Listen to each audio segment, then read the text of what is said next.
What are you? Izuku Midoriya, for years old, son of Inko and Hisashi Midoriya. Today was the day he was hoping for. For today, he was going to find out what kind of quirk he had. Come on, Mom, he said as he grabbed his mother's hand. Inko smiled. Easy there, Izuku. The doctors are still going to be there. However, Izuku couldn't wait. All of his friends were already getting their quirks, and now it was his turn. With his All Might figure in his hands, Izuku arrived at the doctor's office. Some x-rays later, Inko and Izuku were now waiting for the doctor. So what kind of quirk do you think I'll get? Questioned Izuku. I hope you get one like mine. You could be an amazing hero with it, said Inko. Izuku gleamed as he pondered what kind of quirk he would get. That's when the doctor walked in with a file, taking a seat across from the boy he sighed. Inko began to worry. Doctor, is everything all right? Well, I don't know how to say this, but sorry, kid, you can't be a hero. Izuku's eyes widened as he dropped his All Might toy. Inko was just as surprised. What? Doctor, that is impossible. Both my husband and I have quirks. This has to be a mistake. The doctor reached into the file and pulled out X-ray images. Putting it up in the light, Inko saw the image of Izuku's foot. See this here, he only has one pinky joint, whereas people who develop quirks have two. This is a clear sign that he won't develop a quirk. Sorry, kid, but you can't be a hero. The car ride back to Izuku's apartment was long and quiet, opening the door. Izuku said nothing as he walked over to the computer and played videos of All Might rescuing people. Izuku. With tears in his eyes, Izuku turned to his mother. Mom, can I become a hero without a quirk? Now Inko had tears coming down her face. Izuku, running over to him, Inko hugged her son tight. I'm so sorry, Izuku. I'm so sorry. 10 years later. Now 14 years old, Izuku had already accepted the fact that he couldn't become a hero. Instead, he turned his attention to helping them. In those 10 years, Izuku began to take notes and design support items that could help future heroes. He was even aiming for UA, just not the hero course. He was aiming for the support department. But even then, he still had to put up with bullying. Izuku was in class drawing in his notebook. The class was loud and excited. All right, everyone, calm down. I know you are all excited for the break, but class is not over yet, said their teacher. Now you should all start thinking about what high school you want to attend. I know you all have strong quirks, and you all want to be heroes, but think realistically. That's when a blonde-haired boy with red eyes scoffed. Don't lump me in with these losers. I'm way better. This was Bakugo Katsuki. Right, Bakugo, you're trying to get into UA, right? Asked the teacher. That's right, so don't compare me to them. I'm going to be the best damn hero out there, said Bakugo, his voice full of pride. Wait, Midoriya, you're trying to get into UA too, right? For the support department, right? Bakugo turned to Midoriya with rage in his eyes. Yeah, I think since I don't have a quirk, I can still get in with my brain, explained Izuku. What was that? Yelled out Bakugo. I thought I told you before that I'm going to be the only one to get into UA. Izuku raised an eyebrow. Why would I care what you want? You're trying to get into the hero course. I'm trying to get into the support course. I don't see why that's such a big deal. Why you? Bakugo was about to walk over to Izuku when the teacher stopped him. That's enough, Bakugo. Sit down, or I'll keep you after school. Bakugo relented and sat back down. Good. Now, as most of you know, we have our field trip to YTC tomorrow. I expect everyone to be on their best behavior. It was now the end of class, and Izuku was getting ready to leave when Bakugo slammed his hand down on Izuku's desk. Hey, Deku, stay and have a chat with me. Izuku looked up to see Bakugo. I'm good. Getting up to leave, Izuku was suddenly grabbed by Bakugo. I wasn't asking. Shoving Izuku back into his seat, Bakugo looked down at him. What the F*** CK are you doing, Deku? What are you talking about? Asked Izuku. I mean UA. I'm the only one in this worthless school that's getting into UA. I don't care if it is the support department. You will not take that UA exam. Got it? Said Bakugo as he burned part of Izuku's shoulder. Izuku flinched in pain, but eventually slapped his hand away. Listen, Bakugo, I don't know what your problem is, but I've just about had it with your bullying. If you're going to do something, then do it. I'm right here. You know what? Izuku then grabbed Bakugo by the arm and forced him to place his palm on Izuku's forehead. You either do it now, or you get the F***CK out of my face. Bakugo's eyes widened. After a few seconds, he pulled his arm back. Screw you, Deku. If you show up to the exam, I'll kick your ass. You don't even have a quirk, so do yourself a favor and throw yourself off the roof and hope you get a quirk in the next life. Turning around, Bakugo noticed Izuku's notebook and proceeded to throw it out of the window. Izuku watched as Bakugo walked away, breathing a sigh of relief. Izuku grabbed his stuff and went out to look for his notebook. After a while, he found it in a puddle of water. Grabbing it, he noticed the pages were messed up. Damn it, why can't he just leave me alone? I never did anything to him, so why does he hate me? Izuku yelled out. Defeated, Izuku walked home and took the long way home. This meant going down an alley. Little did he know danger lurked just above him. Yes, this one will do just fine, said a sludge villain. Man, my notebook is ruined. I'm going to have to copy all the notes down again. Stupid Bakugo. Even if I don't have a quirk, I could still be a hero if I wanted to. Maybe I should go for the hero course. That will show him. I might not get in, but I can at least try. There's always hope, said Izuku. Behind him, the sludge villain oozed his way down the wall, and without warning, the villain wrapped himself around Izuku's body. Izuku tried to yell out for help, but couldn't. Sure, relax, kid, the more you struggle, the more it hurts. So sit back and let me take that body. Izuku tried to fight back, but all his efforts were in vain. Am I dying? Damn, I thought I was going to live longer. Mom, I'm so sorry. Just as the villain was about to take over Izuku's body, a loud voice was heard. Fear not, my young friend, for I am here. Texas smash. With a single punch, the sludge villain was blown off of Izuku. Hitting the floor, Izuku began to cough out green slime. Are you all right? Izuku looked up to see All Might, the #1 hero, a tall, muscular man with yellow hair and full of muscle. Yeah, All Might. The #1 hero laughed. The one and only. So I take it you're a fan? Here, let me sign that notebook of yours. Before Izuku could react, All Might grabbed his notebook and signed his name across 2 entire pages. Here. Izuku couldn't believe it. Thank you so much. Anytime. Now I should get this villain to the police station, said All Might as he held up a bottle with the villain inside. Goodbye. All Might crouched down, but just as he jumped, Izuku launched on his leg. Wait, I have a question. But it was too late. All Might had already jumped into the air. Now, in the air, the hero noticed Izuku attached to his leg. What are you doing, kid? This is very dangerous. Let go. If I let go, I'll die, yelled out Izuku. I guess you're right. Hold on, kid. I'll get you down. Landing on a nearby building, Izuku flopped on the roof. That was reckless, kid. Now I really gotta go. Wait, all I want is an answer to my question. All Might stopped. I just want to know, can someone quirkless become a hero? Izuku closed his eyes and awaited an answer.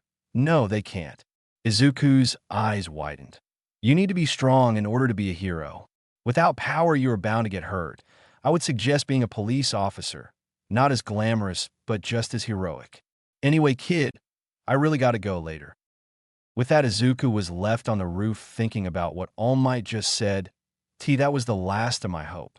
Whatever, I'm done dreaming about being a hero. If All Might thinks I can't, then I guess it really is impossible.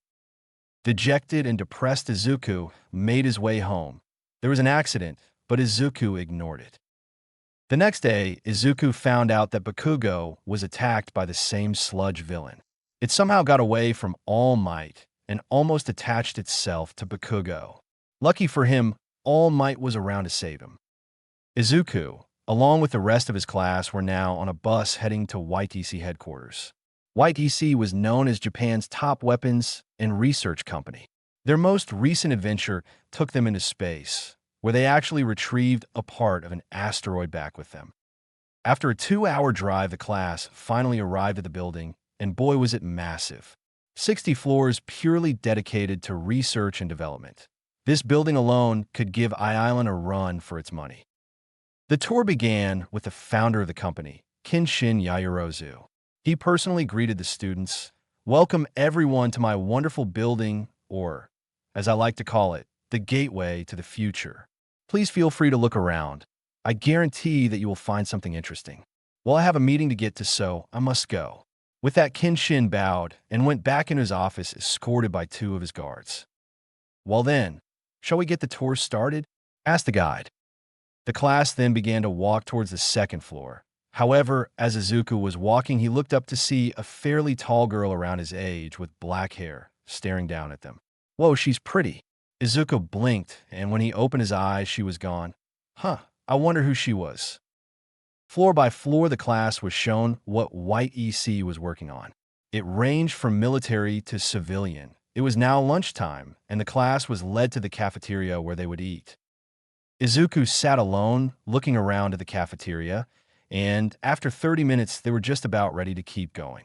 However, Izuku wanted to wash his hands first. Finding the restroom, he did what he wanted to do and walked out, only to see that his class was already gone. Oh, come on. Now, panicking, Izuku thought back to what the guide said. If I remember correctly, they should be heading down to the 17th floor. Walking over to the elevator, Izuku walked in, and just as he was about to press the button, the door shut. What? Without warning, the elevator suddenly began to go down, but surprisingly, it went past the lobby. It finally stopped at level Z. The doors opened. What Izuku saw surprised him. The floor was full of what seemed to be containment chambers. Walking out of the elevator, Izuku began to look around. Looking inside the containment chambers, he saw what looked like people, but they weren't moving. Going deeper into the level, he came upon a small glass container that was in the back of the room. The container had something inside it, something black and goo-looking. Whoa, what is that? Questioned Izuku. Placing his hand on the container, the goo began to move and form the shape of Izuku's hand. It feels like it's calling to me. It wants to be free. It needs to be free. Grabbing the container, Izuku lifted it up and threw it to the ground, breaking the container. That's when the alarm started to blare out. Izuku looked around, panicked. What did I just do? He questioned as he frantically looked around. That's when the goo began to move, slowly at first, but it suddenly jumped onto Izuku without him noticing it. I need to get out of here. Running towards the elevator, Izuku began to press the buttons, hoping that one would take him to the lobby. Come on, move. We need to find and contain it, yelled out a man wearing tactical gear and brandishing a rifle. That is when several armed men began to appear and search the floor. Izuku's eyes widened. Come on, come on. Finally, after what felt forever, the door shut, and up Izuku went. The elevator dinged as Izuku arrived at the lobby. As luck would have it, his class was also there, being ushered out of the building. Sneaking into the crowd, Izuku managed to get out without getting caught. As the class stood outside, Izuku once again saw the girl with raven black hair. She looks worried. I wonder why. Unfortunately, the class trip was cut short due to a gas leak. On the bright side, Izuku got to go home early. After explaining what happened to the trip, Izuku went to lay down in his bed. For some reason, he was really tired. Izuku was sound asleep when he heard someone call out to him, Izuku, Midoriya. Snapping his eyes open, Izuku looked around and noticed it was already nighttime. Yeah, Mom, he yelled out. No response. Getting up from the bed, Izuku walked into the kitchen where Inko was making dinner. You called Mom? Inko turned around. Oh, Izuku, you're up? And no, I didn't call you. I was going in a few when dinner is ready. Izuku was confused. He was sure someone called out his name. Oh, okay, I'll just be in my room finishing some homework. Going back to his room, Izuku began to do his homework when again someone called out to him, Izuku, Midoriya. Turning around, Izuku saw that no one else was in his room. Who was that? Izuku, Midoriya. Getting up from his chair, Izuku looked around the room, inside his closet, underneath his bed, but still couldn't find who was calling out to him. Hello, is anyone there? Izuku, dinner is ready, yelled out Inko. Izuku jumped at the sound of his mother. Man, I must be really tired. I should just eat and head to bed. Walking out his room, Izuku went to eat. His mother had made his favorite katsudan. Normally, Izuku would only have a single bowl, but for some reason this time, he had 4, and even then he was still hungry. Izuku then walked into his room and immediately felt lightheaded. He began to sweat profusely and felt his heart start beating out of his chest. What's going on? He questioned as he staggered toward his bed. His vision blurred, his coordination faltered. Izuku tried to walk straight, but couldn't put one foot in front of the other. With each step, he grabbed onto the drawer, knocking everything down from it.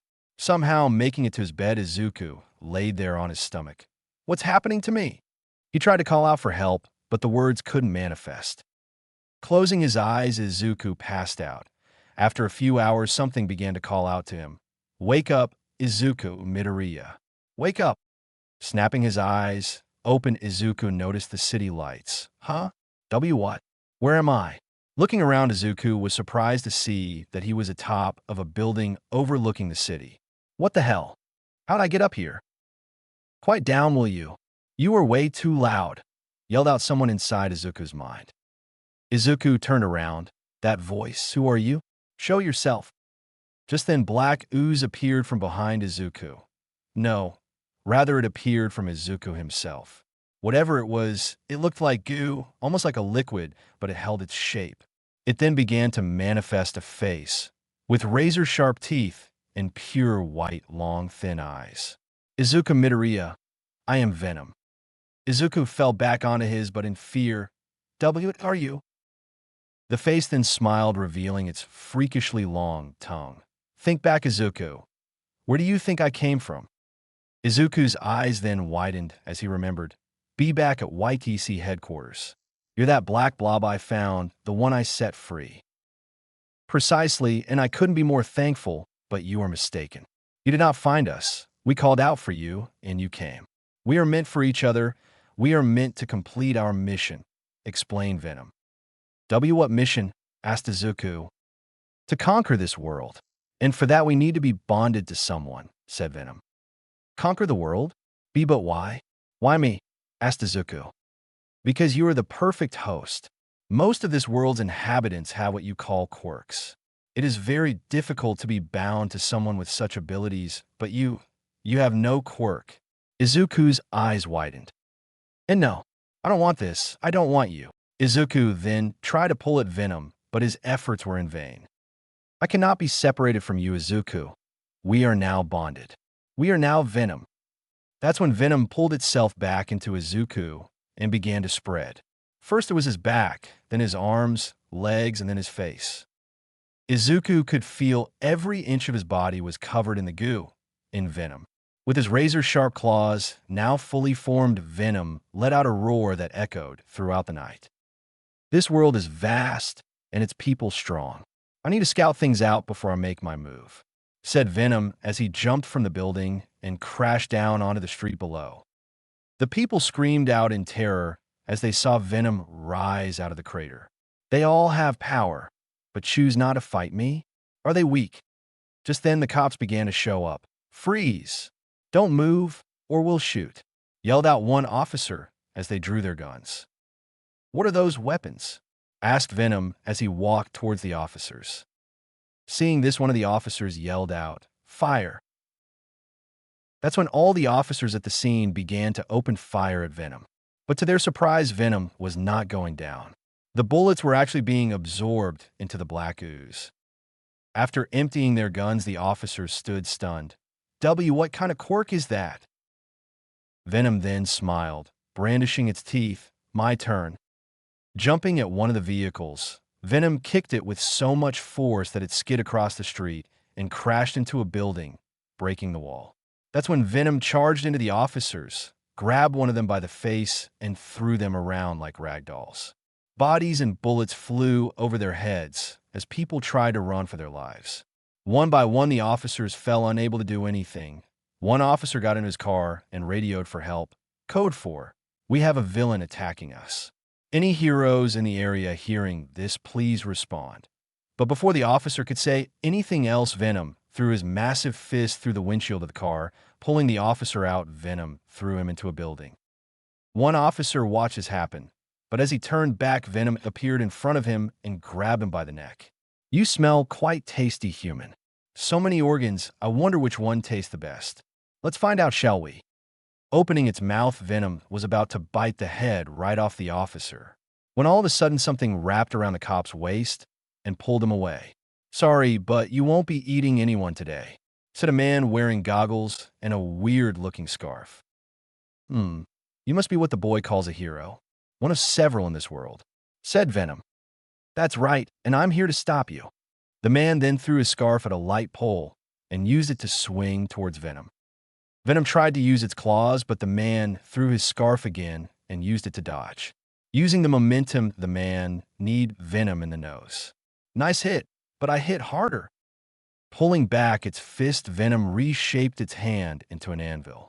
The man's eyes widened as the black anvil hit him in the chest, sending him flying toward the nearby car. Dazed, the man grabbed at his head and felt blood running down. He tried to get up, but that's when Venom appeared in front of him. "You fought hard, hero, but in the end you were no match for me. Now I'll enjoy eating you." Using his massive arm, Venom picked up the hero. Venom was about to bite into the man when all of a sudden he dropped him. The man was confused. "No, stop. What are you doing? How do you have control? This should be impossible." Staggering back in pain, Venom could feel Izuku fighting back inside his mind. "You want me? Then you'll have to fight me for use of my own body," yelled out Izuku. Venom screeching out as part of his face became undone. The hero watched as a green eye looked at him. "T, there's someone in there? Hold on, I'll get you out." Getting up, the man activated his quirk, which was the power to erase the quirks of others temporarily, for he was known as the pro-hero Eraserhead. However, Eraserhead was surprised to see that it wasn't working. "My quirk has no effect? That's impossible." Venom then fell to his knees. "Fine. If you won't listen to me, then I'll just force you to." Regaining some control, Venom turned and jumped into the air. Once there, he looked at his arm. That man was on to something. Maybe I should give it a go. That's when sharp tentacle spikes began to appear from Venom's body and jab into the building. Using his strength, Venom began to climb up the sides. Making it to the roof, Venom jumped. As he was in midair, Venom copied Eraserhead's capture weapon and used it to swing from building to building. After swinging for a good while, Venom landed on the roof of a tall building and went back into Izuku's body. Izuku was now on the roof, sweating and shaking. "Why did you stop me from killing the hero?" questioned Venom. "Are you crazy? That was a hero. They only help people," explained Izuku. "If that's true, then why do you hate one in particular?"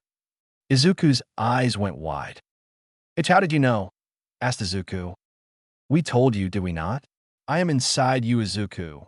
I know everything, every thought, every memory, and every experience. There's nothing I don't already know about you," said Venom. "You're wrong. I don't hate him," yelled out Izuku. "Oh, but you do. You trusted the hero called All Might, idolized him.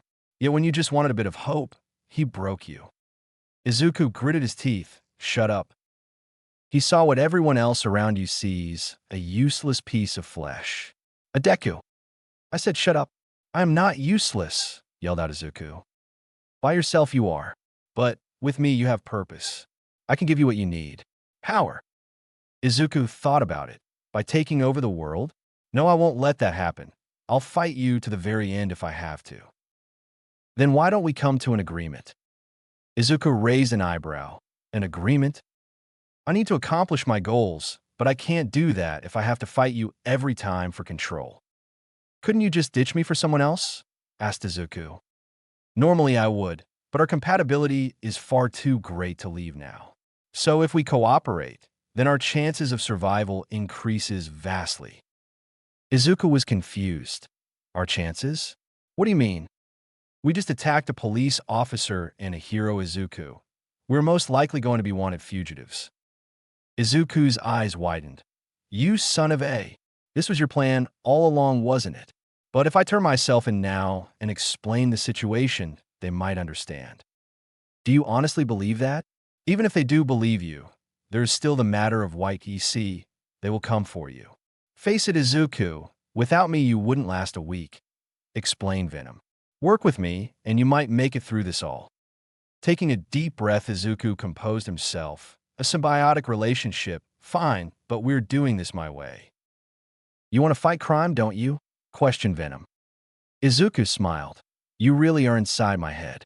That's right. We'll become a vigilante and help people when we can. Will I get to eat people? Izuku hummed. We'll cross that bridge when we get there. So what do you say? Venom was silent for a second before answering. Very well. I agree. Let's become Venom. The symbiote once again covered Izuku's body. Although I am starving. What exactly do you eat? Asked Izuku. I do not know, but if I don't start eating soon, your organs are starting to look tasty, said Venom as he jumped to the roof of another building. All right, we'll drop by the convenience store and buy something, said Izuku. Just don't eat my organs, I need those. YTC headquarters. Kenshin was beyond angry. Getting out of the elevator, he saw several of his scientists and personal hired goons in the lab. So, can anyone tell me where my property is? Asked Kenshin. Everyone in the lab froze. And no, sir. We're going through the surveillance footage now, but most of the data is corrupted. Kenshin smiled. Oh, is that so? Get your stuff and leave. You're fired.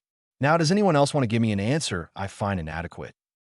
That's when one brave woman stepped up. I went over the footage and was able to pull a picture. It's blurry and doesn't show the face, but I believe this is the person who was responsible for taking it, sir. Kenshin grabbed the tablet from the woman. Send this to the other department. I want this person identified as soon as possible. Everyone nodded and quickly got to work. Kenshin looked at the image again. I will find you, and I will make you pay for stealing from me. Symbiotic relationship. Down at the police station, Aizawa walked down its hall with a worried look on his face. It had been a whole 2 weeks since his encounter with the villain. Making it to a conference room, he saw that other heroes were already there. Ah, good. You're here. Now that everyone is accounted for, let's get started, said a small, white bear/mouse looking animal. Neo Mesa, if you will. That's when a tall man wearing a trench coat and hat stood up. Thanks, so let's talk about the events of 2 weeks ago. At 12:34, a mysterious creature appeared and attacked some police officers. At 12:37, the pro-hero Eraserhead arrived on the scene and engaged the villain. However, despite his best efforts, he was overpowered. According to Eraserhead, the villain was about to bite his head off, but stopped suddenly. That's when Eraserhead noticed someone inside. He used his quirk to erase the villain's quirk, but it didn't work. Is that even possible? Asked a woman with a red mask and long dark purple hair. Normally, no.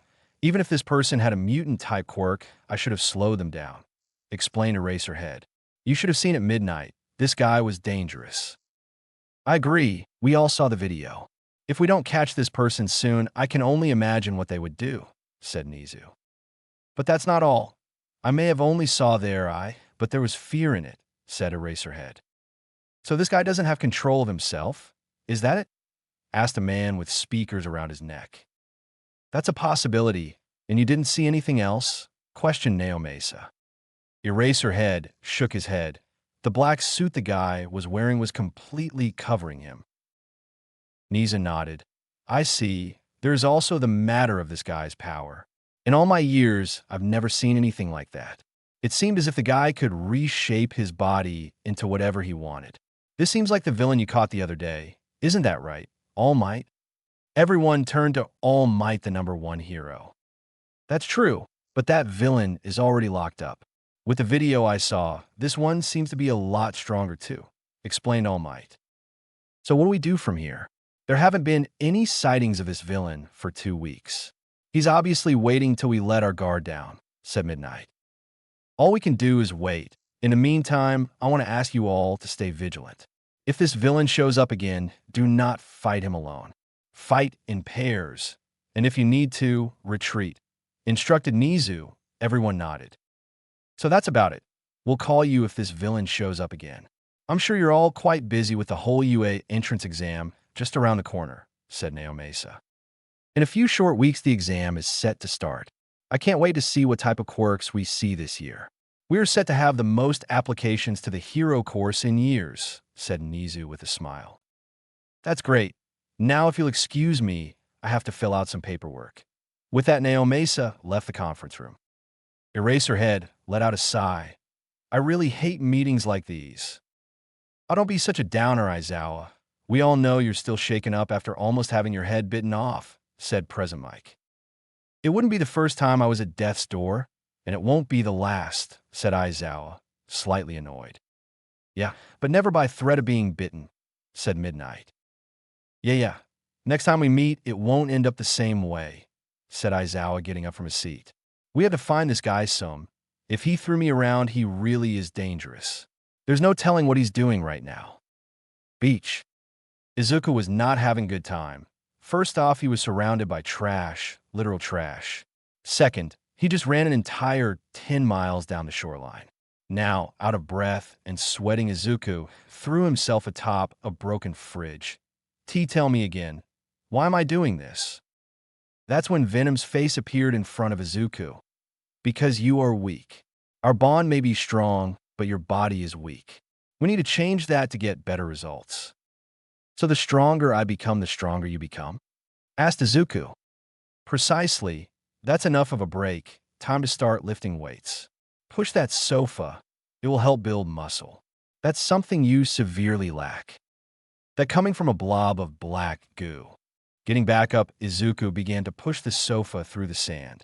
Straining himself, as he pushed it, Izuku finally made it to his target. Grabbing the bottom, he lifted and threw the sofa atop another pile of trash. It was now late in the afternoon. The sun was setting, and it was about time to go home. With shaky legs, Izuku began to walk off the beach. I hate you for this. You'll thank me one day. Actually, you should do it now. You haven't noticed, have you? Questioned Venom. Izuku raised an eyebrow. Noticed what? You're a lot stronger already, Izuku. That sofa was a 4-seater, which weighed easily 350 pounds. Not to mention your body. Really? Lifting his shirt, Izuku could see the faint outline of a six-pack. Whoa, how? It's only been 2 weeks. I can purge any and all toxins from your body. That plus the added benefit of my enhancements. You're becoming a proper host for me. Maybe I should thank you.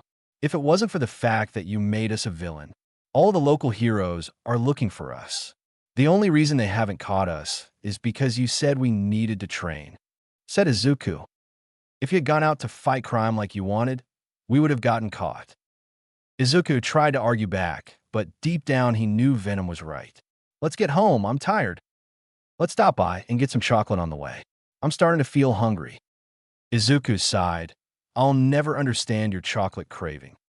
Making his way to the corner store, Izuku walked inside and headed straight towards the candy aisle.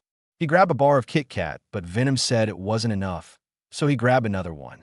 Still not enough. It was only until Izuku grabbed the entire box Venom said it would do for now. Paying for the candy was a bit awkward. Who in their right mind would buy over 35 chocolate bars at a time? After paying, Izuku walked out of the store with the candy in a bag. I need to start buying these in bulk. I'll run out of money before I know it. Izuku was walking down the street when he passed an alley, when he heard something. Come on, hurry up. Give us everything you got. He tried to look down the alley, but it was too dark. Hey, Venom, can you see anything? I can. There are 4 people in total. 3 guys and 1 girl. And it seems the guys are trying to mug the girl. Think we could take them? Asked Izuku. Venom laughed. Is that even a question? Of course we can. Izuku smirked as Venom began to cover his body. Then let's do this. Dropping the bag of candy, Izuku jumped onto the roof of the building. In the alley, 3 men surrounded a young girl with dark purple hair. Is that it? Yelled out one. No, look, she still has that. One of the men pointed at the guitar case that was on the girl's back. We could sell that thing for something. The girl pressed her back against the wall. No way. No, buzz off. I already gave you everything else.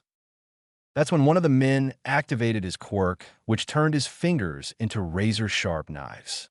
Do you really think you have a choice? Hand it over, or you'll lose a lot more than the guitar. Reluctantly, the girl began to hand over the guitar. That was a gift from my parents. No way I'll let it go so easily. Once they turn around, I'll use my quirk on them. The man grabbed the guitar. I knew you'd listen to reason. The 3 men began to turn their backs on the girl. Seeing her chance, the girl began to make her move. Using earphone jacks that were connected to her earlobes, she tried to stab two of the men in the back. But just as they were about to reach, the man with her guitar turned around and threw his razor-sharp fingers at the girl. The knife stabbed into the wall beside the girl's face. That was a bad move. The girl gritted her teeth. That's when a cut opened up on her face and blood began to drip down. What should we do with her? Should we kill her like the others? Asked the other villain. As the finger knives guy was thinking, the girl saw something attach itself to the man and yank him up before he could even make it sound. The same thing happened to the second man. Now, it was only down to the villain with the knives. I have no idea.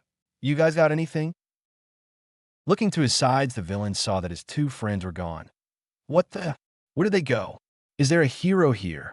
Show yourself. The villain looked around frantically. Where did they go? He then turned to the girl. Where did they go? The purple-haired girl said nothing as a pair of white eyes appeared above the villain's head. We are here. The villain spun his head around only to be met by the large red tongue of Venom. The villain screamed out in horror as Venom grabbed him and threw him across the alley. Slamming against a wall, the guitar case dropped to the floor.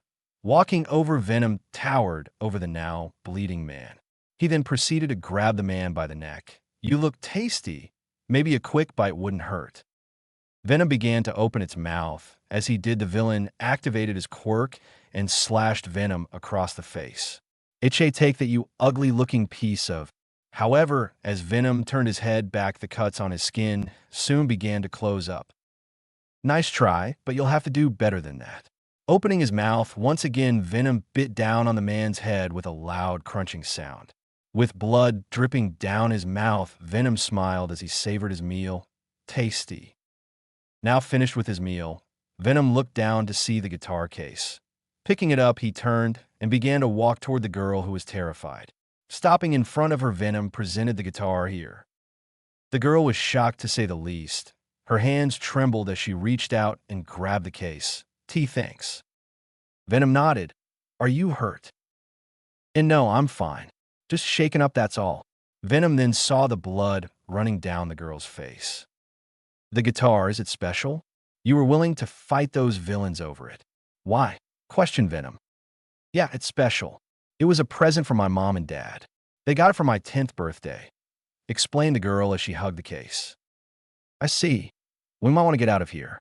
Oh, and call the police about them once we leave advisedly. The other two are on the roof. With that, Venom turned his back on the girl. Venom was about to jump away when the girl called out to him. W8, why did you help? You're that villain that's been all over the news, so why? Stopping, Venom turned his head. Simple, because we wanted to. We will do whatever we want, whenever we want. And no one can stop us. Who are you? Asked the girl. We are Venom. Oh, and nice quirk. Jumping to the roof of the building, Venom left the girl and disappeared into the night. A short while later, the alley was covered with police and pro-heroes. Eraserhead arrived as the cops were taking the girl's statement. Are you sure that's what you saw? Asked an officer. The girl nodded. Yes, I'm sure of it. What's going on here? Asked Eraserhead. The other turned to the pro-hero. Kyokujira here, says the villain that fought you. Venom. He said his name is Venom. Explained Jiru. The officer blinked. Okay, Venom apparently saved this girl from some villains who tried to mug and kill her. Eraserhead couldn't believe it. That's impossible. He attacked police officers and almost bit my head off just 2 weeks ago. Well, about that, we did find the bodies of 3 individuals. 1 here and 2 on the roof, all with their heads bitten off. Explained the officer. Turns out that those 3 were wanted for theft, murder, kidnapping, and selling drugs. We've been looking for them for months now and could never find them. That doesn't make sense. Why would he help her and kill them? Asked Eraserhead. Why do a good deed only to fuck it up by killing? Well, sir, it's because he could. Everyone turned to Jiru. He said that he could do whatever he wanted. There was no reason why, but simply because he could. Interesting. Well, thanks for the information, Miss Jiru. We'll have one of the officers drive you home. Jiru nodded and followed an officer. Aizawa then walked down the alley and looked at the blanket over the body. In all honesty, he actually did us a favor killing these guys. But that still doesn't mean he could just go around killing criminals. Well, at least whoever this is has some sort of moral code. Let's hope they stick to it. Izuku's apartment. Jumping from street light, Venom landed on the street and quickly retracted into Izuku. Now back to normal, Izuku held back the urge to throw up. What's wrong? Izuku composed himself. What's wrong? What's wrong? You just bit those guys' heads off. Yeah, what's the problem? Asked Venom. You wanted to fight crime, right? This is the way to do it, by making sure they can't do it again. But that's murder, said Izuku. You call it murder, I call it problem solving. In case you didn't hear, they were about to kill the girl. Without me, they would have. Izuku stayed silent. It's still wrong. Grow up. In a short time I've been on this planet, you humans kill each other left and right. What's the difference when I do it? Again, Izuku stayed silent. That's what I thought. We saved that girl, so take pride in that. With nothing to say, Izuku walked towards his apartment door and went straight to sleep. A few days later. It was the last week of school, so that meant class let out earlier than usual. Izuku tried to avoid Bakugo, but there was no escaping him. Bakugo cornered him as he tried to walk out of the class. Where do you think you're going, Deku? Asked Bakugo. Izuku stood in front of Bakugo. None of your business. Now get out of my way. That surprised Bakugo. Izuku never talked back to him in that tone before. Oh, did you finally grow some balls, Deku? Think you're better than me? Is that it? Izuku scoffed. Fuck off. Walking past Bakugo, Izuku bumped his shoulder, pushing him out of the way. Turning around, Bakugo grabbed Izuku's shoulder. You got a death wish? Turning around, Izuku glared at Bakugo. And no, don't. We can't. Not here, not him.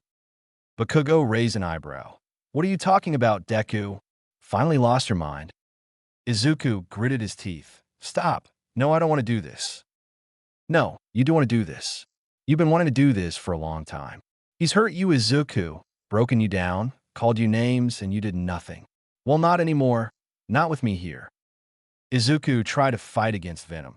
He tried to stop him from harming Bakugo, but it was Bakugo's own actions that led to this. As Bakugo grabbed Izuku's shoulder, he let out a small explosion. Normally, it would burn his clothes, but Venom hated it. That's when Izuku's eyes and teeth turned into that of Venom's. Struck with fear, Bakugo stumbled back and fell to the floor.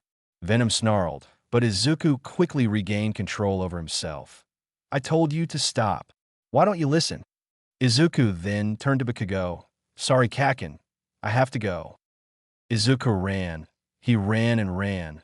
Not home, but somewhere he thought no one would find him, the beach. Making it to the beach, he sat down on one of the benches as sweat began to pour down his head. You've been harder to deal with these last couple of days, why? Asked Izuku. It's the hunger. Ever since I took a bite out of those men, I've been wanting more. But you don't let me. Izuku grabbed his head. I already told you that won't happen again. But I crave it. The chocolate helps, but there's nothing better than getting it from the source, explained Venom.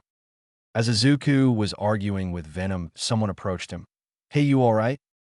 Looking up, Izuku saw the purple-haired girl from a few days ago. She's that girl we saved. Why, yeah, I'm fine. Just got a headache, that's all, said Izuku, giving the girl a half-smile.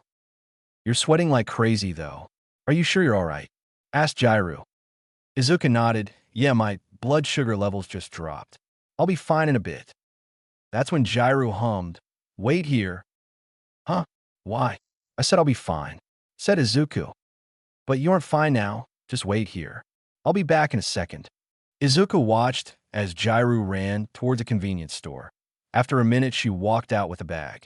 Reaching inside the bag, she pulled out an energy drink. Here, take it. It will help with your sugar levels.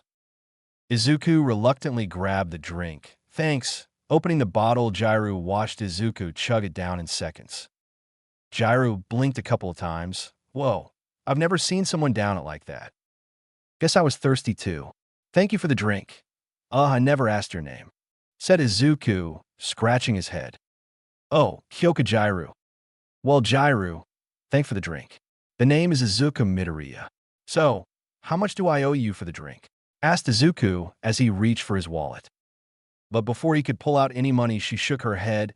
It's fine, don't worry about it. But I have to pay you back somehow. Izuku thought about it. How about I buy you something?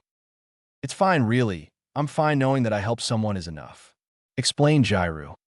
Izuku smiled. You sound like a hero. But seriously, if I don't pay you back, I'll feel bad. How about I buy you something? How does takoyaki sound? There's a little shop not that far from here. Jairu looked at Izuku. She could tell by the look on his face that he wasn't going to let it go. Thanks, but it's... However, before Jairu could say anything else, her stomach began to growl. Jairu blushed, and Izuku tried to hide his snickers. Your stomach is saying otherwise. Come on, let's go. The two then walked down the street until they eventually came upon a shop. Izuku ordered two. After paying and grabbing their food, they walked over to a bench. They each took a bite of their food. Wow, this is really good, said Jairu. I know, right? Not that many know about this little shop. I found it here while I was training, explained Izuku. Training? Training for what? Asked Jairu. Izuku stopped. Well, I just want to keep myself healthy. I go down to the beach that's filled with trash and clean it up. Way to that landfill. You clean that? Asked Jairu, surprised. Izuku nodded. Yeah, it helps build muscle and endurance. She didn't want to admit it, but Jairu found herself looking at Izuku's shirt and noticed it was a bit tight. That's impressive. All that to improve your quirk. It must be pretty cool if you want to train it. Jairu looked over at Izuku as she took a bite of her food. She immediately knew she messed up. Izuku rubbed the back of his head. I actually don't have a quirk. Jairu's eyes widened. Sorry, I didn't mean to. However, Izuku shook his head. It's fine, you didn't know. Besides, I don't mind it anymore. The two then sat in silence for a while. Come on, Izuku, you just made this awkward. I know, but this is my first time actually talking to a girl. What am I supposed to do? Think of something, anything. Izuku took a deep breath. So, what's your quirk? Really? That's the best you can come up with? Actually, it is. Wow, that was just pathetic. That coming from an alien blob. I panicked. All right. Now shut up. It's a little obvious, but you see these earphone jacks. I can use them to plug them into walls and other stuff to hear things others can't, or channel my heartbeat through them for attacks. Oh, and I can extend them for a longer range. My hearing is also better than most too, explained Jairu as she wiggled her jacks around. That's cool. So your quirk is sound-based. Izuku then felt Venom squirm around. What the hell was that? It's nothing, don't worry about it. Izuku ignored Venom. So are you planning to be a hero or something? Jairu nodded. Yeah, I'm applying for the hero course at UA. With that quirk, I'm sure you'll get in, said Izuku. You think so? Asked Jairu. Izuku nodded. Of course. You'd be perfect for rescue operations. Jairu played with her earphone jacks. I guess I never thought of it like that.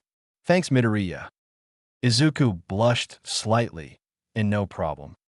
After finishing their food, the two sat around talking about school and just got to know each other a bit more. Izuku, however, was surprised. He was actually talking to a girl. Jairu was also surprised that she found talking to Izuku so easy. After about an hour and a half of talking, Jairu got a text message. Looking at her phone, her eyes widened. Oh crap, it's my dad. Sorry about this, Midoriya, but I have to go.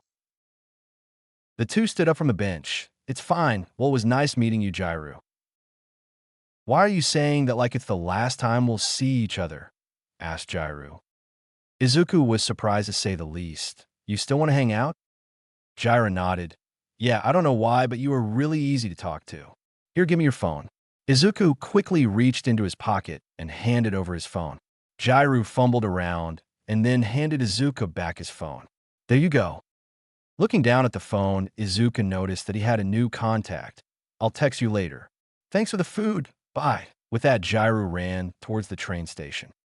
Izuku stood there shocked. Nice, you got a girl's number, said Venom. Why, yeah. Well, I guess today wasn't so bad, said Izuku as he walked back home. You are welcome. For what? Asked Izuku. For stopping you from making a fool out of yourself. Once you saw the girl, your heart rate shot up, but I calmed it. So you're welcome. I didn't need your help with that.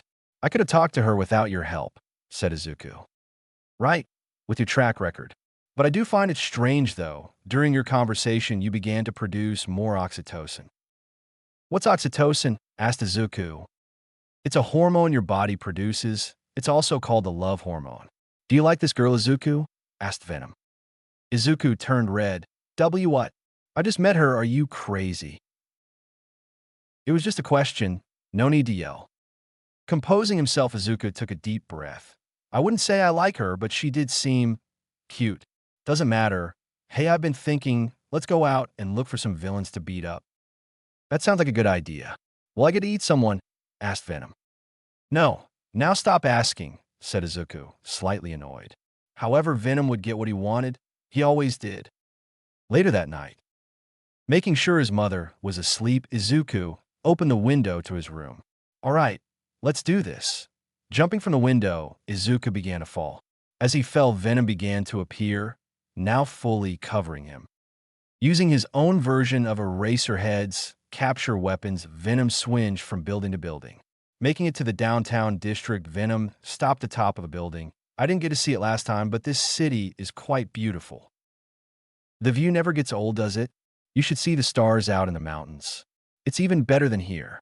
Maybe one day we'll go, said Izuku. As Venom admired the scenery, the sound of cars screeching was heard.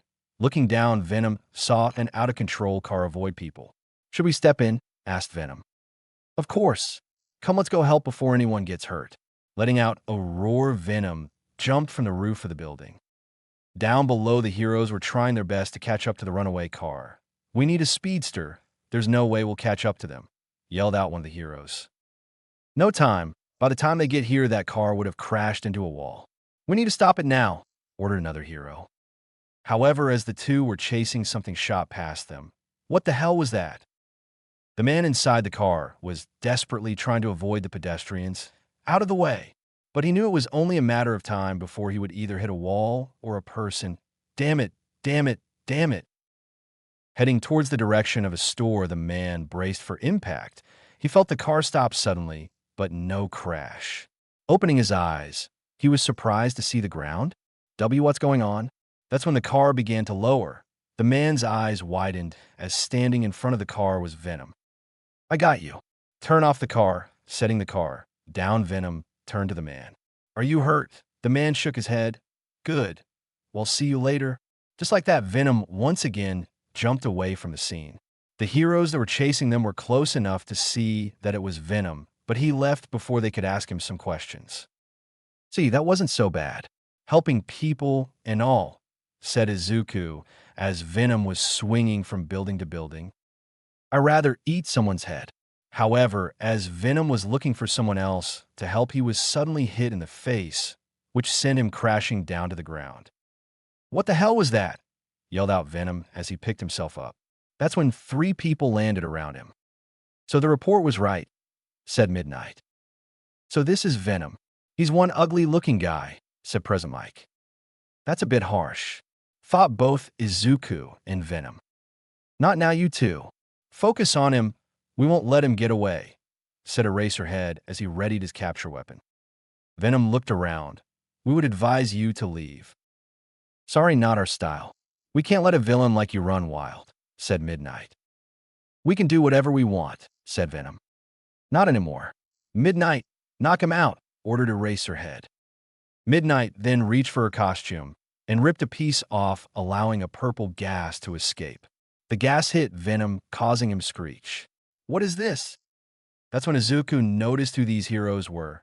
Venom, we need to get out of here. That's Midnight. She can put anyone to sleep with her gas, and we just got hit with it. That's when the effects of Midnight's quirk began to take effect. Venom began to feel sleepy. The strength in his legs began to falter as the gas coursed through Izuku's body. Falling to his knees, it looked as if the 3 heroes had done it. Good. Now let's restrain him.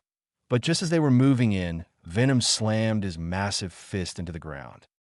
The 3 heroes watched as Venom began to throw up what appeared to be green liquid. Standing up, Venom pointed at Midnight. You just made the biggest mistake of your life. Faster than Midnight could react, Venom launched himself at her and grabbed her by the neck. Lifting her up off the ground, Venom roared. Terror filled the hero's face as Venom's tongue slid across her face. "Mike, use your quirk," ordered Eraserhead. "I can't, I'll hit Midnight." "We need to separate them first," said Present Mike. With no other option, Eraserhead jumped into the air. Using his capture weapon, Eraserhead managed to wrap it around Midnight and yank her out of the way. "Now, Mike, do it now." Present Mike smiled. "Finally, time to crank up the music." "Yeah-yeah-yeah-wah." Venom turned only to be hit by a massive sound attack. Screeching in pain, Venom covered his ears. Falling to his knees, the black goo surrounding Izuku began to peel off, exposing him. Eraserhead's eyes widened. "Stop, Mike." Turning off his quirk, the sound waves stopped hitting Izuku. "It's a kid," asked Midnight. "Seems that way." "Hey kid, you alright?" asked Eraserhead as he approached the boy. With his back turned to the heroes, Izuku began to mutter as he looked at his arms. "No. Where did you go? Come on, you can't do this. Not now. I need you. Without you, I have nothing." Present Mike was the first to reach Izuku. He tried to reach out to console the kid. "Hey, it's okay. We are here to help." But that's when something appeared from Izuku's back and attached itself to Mick's neck. Izuku began to laugh. "I knew you wouldn't leave us." It started off as a small black smudge, but soon Venom began to cover Izuku's back before appearing and covering his entire body once again. Turning around, Venom had his hand around Mick's neck. "Of course, we will never leave you. We are one. We are Venom." Tightening his grip, Venom crushed Present Mick's windpipe and then tossed him aside. Venom then focused on Midnight. Throwing his arm forward, a large black blob extended out and hit Midnight, sending her flying toward the wall. Midnight hit the wall with so much force that she was knocked out as a result. "You bastard!" yelled out Eraserhead as he pulled out his knife and stabbed Venom in the chest. Venom simply looked down at the knife and pulled it out. "I am possible. What are you?" Raising the knife, Venom took a bite out the metal before eating the rest. "Your worst nightmare." Transforming his hand into a giant spike, Venom stabbed Eraserhead in the shoulder. With blood gushing down the wound, Venom pulled out the spike. "Let that be a warning. Leave us alone.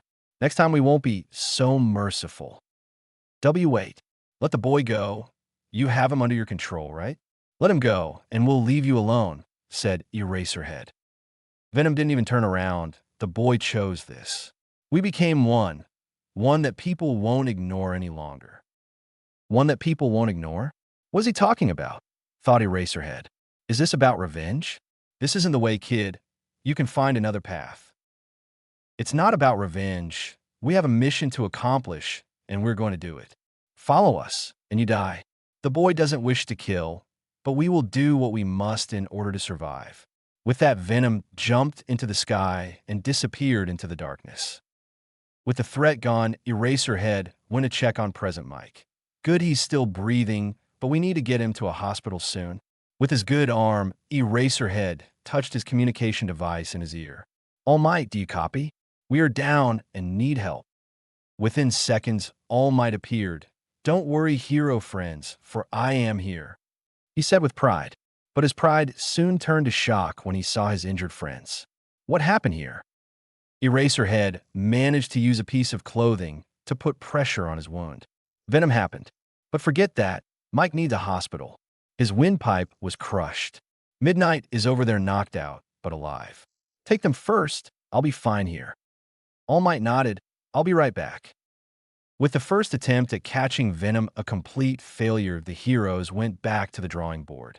But this time they found out something about this new villain. They found a way to hurt it. Sneaking back into his room, Izuku sat on the edge of his bed. "Did they see me?" "No, they didn't see your face." "Count us lucky that they didn't," said Venom, appearing in front of Izuku. "Lucky, huh? You call almost killing 3 pro heroes lucky?" "This night couldn't have gone any worse," said Izuku, laying down on the bed. "Actually, it could have gone worse. We could have killed them, or you could have lost us. And we both know you don't want that. Without us, you are nothing," explained Venom. "Not helping. But you're right. For a second, I thought I lost you. In that moment, I felt so useless, so weak, but then you came back. I could feel the power coming back to me. It felt amazing," said Izuku as he reached for his phone. He noticed that he had a new message. Clicking on the notification, he saw that it was Jiru. Maybe tonight wasn't that bad. YTC headquarters. Kenshin sat on his chair with a tablet in his hands. On it, the video of Izuku swinging around the city was playing. Remarkable, this person is perfectly fused with the alien. Super strength, speed, and endurance, it's simply amazing. I need the suit back no matter what. Kenshin then pressed a button on his desk. "Yes, Mr. Yairozu," answered an assistant. "Have the men double the search effort and get me everything the heroes have on this Venom guy," ordered Kenshin. "Yes, sir, it shall be done." Kenshin then turned his chair and stared out his glass window that overlooked the city. "Soon that power will be mine, and then no one will be able to stop me. This city, no, this country will be mine." Wanted. Aizawa was pissed off. Looking through the glass of a hospital room, he saw his best friends Midnight and Present Mike laying there in hospital beds. A whole week had gone by, and he still blamed one person. "Damn you, Venom." "We'll find him, Aizawa," said a small voice. Looking down, Aizawa saw Nizu walking over to him along with All Might. "I sure hope so," said Aizawa. "Can you tell us anything about this Venom guy?" asked All Might. "For starters, the person underneath was a boy, not more than 14 years old," explained Aizawa. Nizu was surprised. So young, and with such a dangerous power. Aizawa nodded. "That's not all this power, it's different somehow. At first I thought the boy was under someone's control, but it turns out he's not." "What do you mean?" asked All Might. "The black suit around him. It's almost as if it's sentient. Whatever it is, it has attached itself to the kid," said Aizawa. When Mike hit him with a sound blast, it temporarily debonded and it looked like it hurt him. Nizu hummed. "So sound is its weakness? That could be difficult to exploit, but we'll find a way. Anything else you can tell us about the boy?" "He did say something before he mopped the floor with us. It seemed as if the kid thought he lost the suit and began to panic. I didn't hear much, but he said something about being useless without it," said Aizawa. "Useless? But no one is useless. Why would he think that way?" asked Nizu.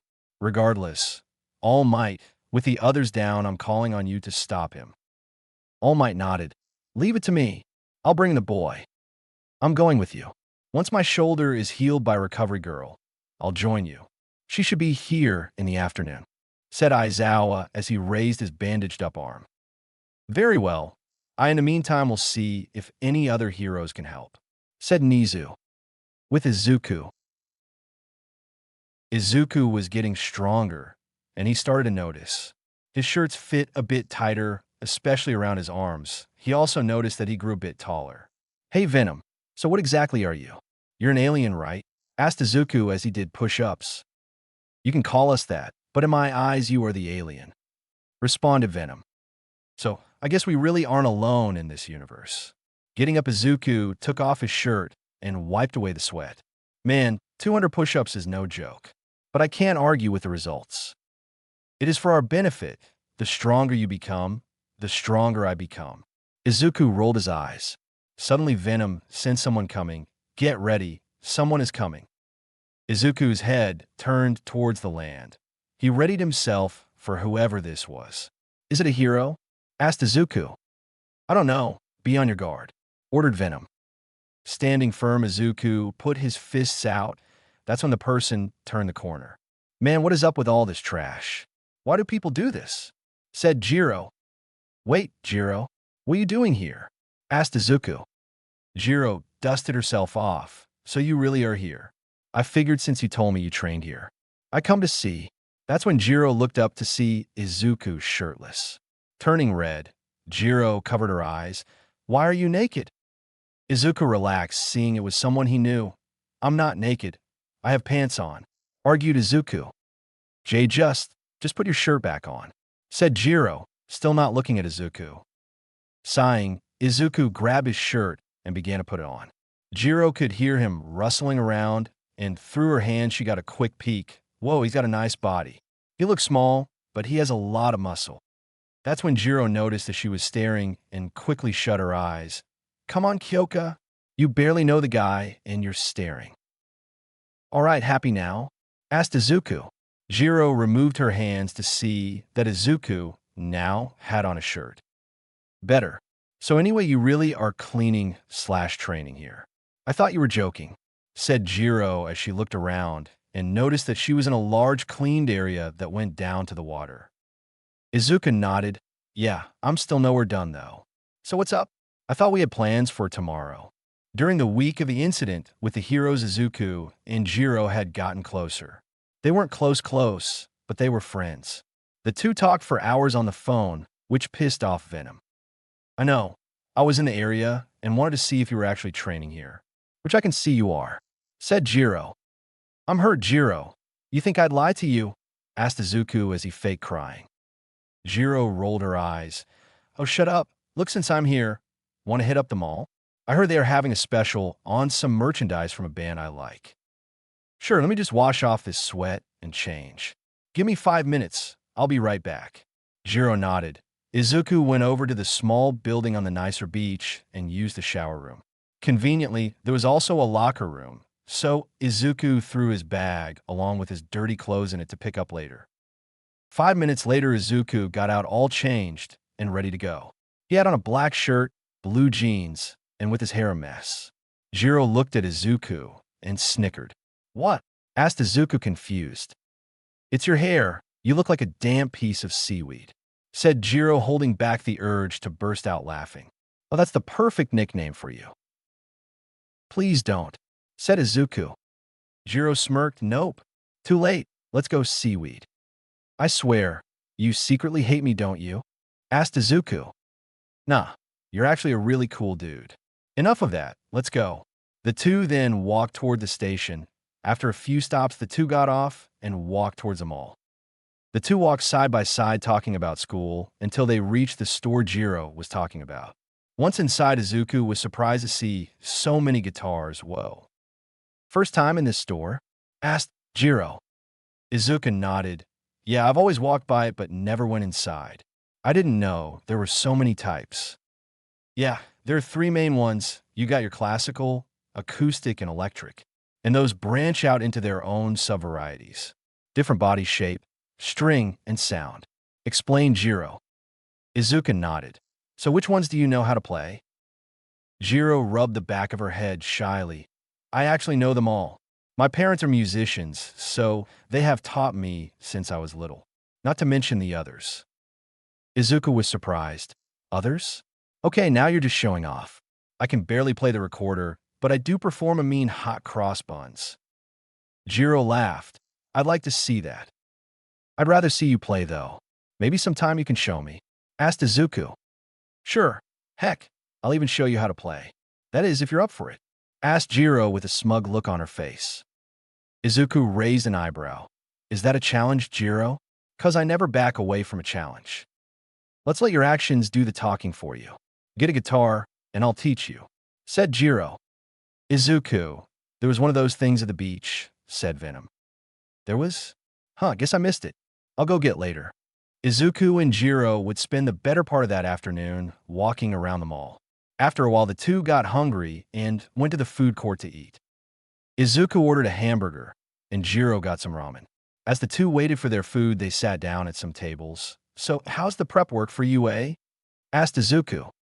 Fine, I guess. The entrance exam is in a few days, so there's that.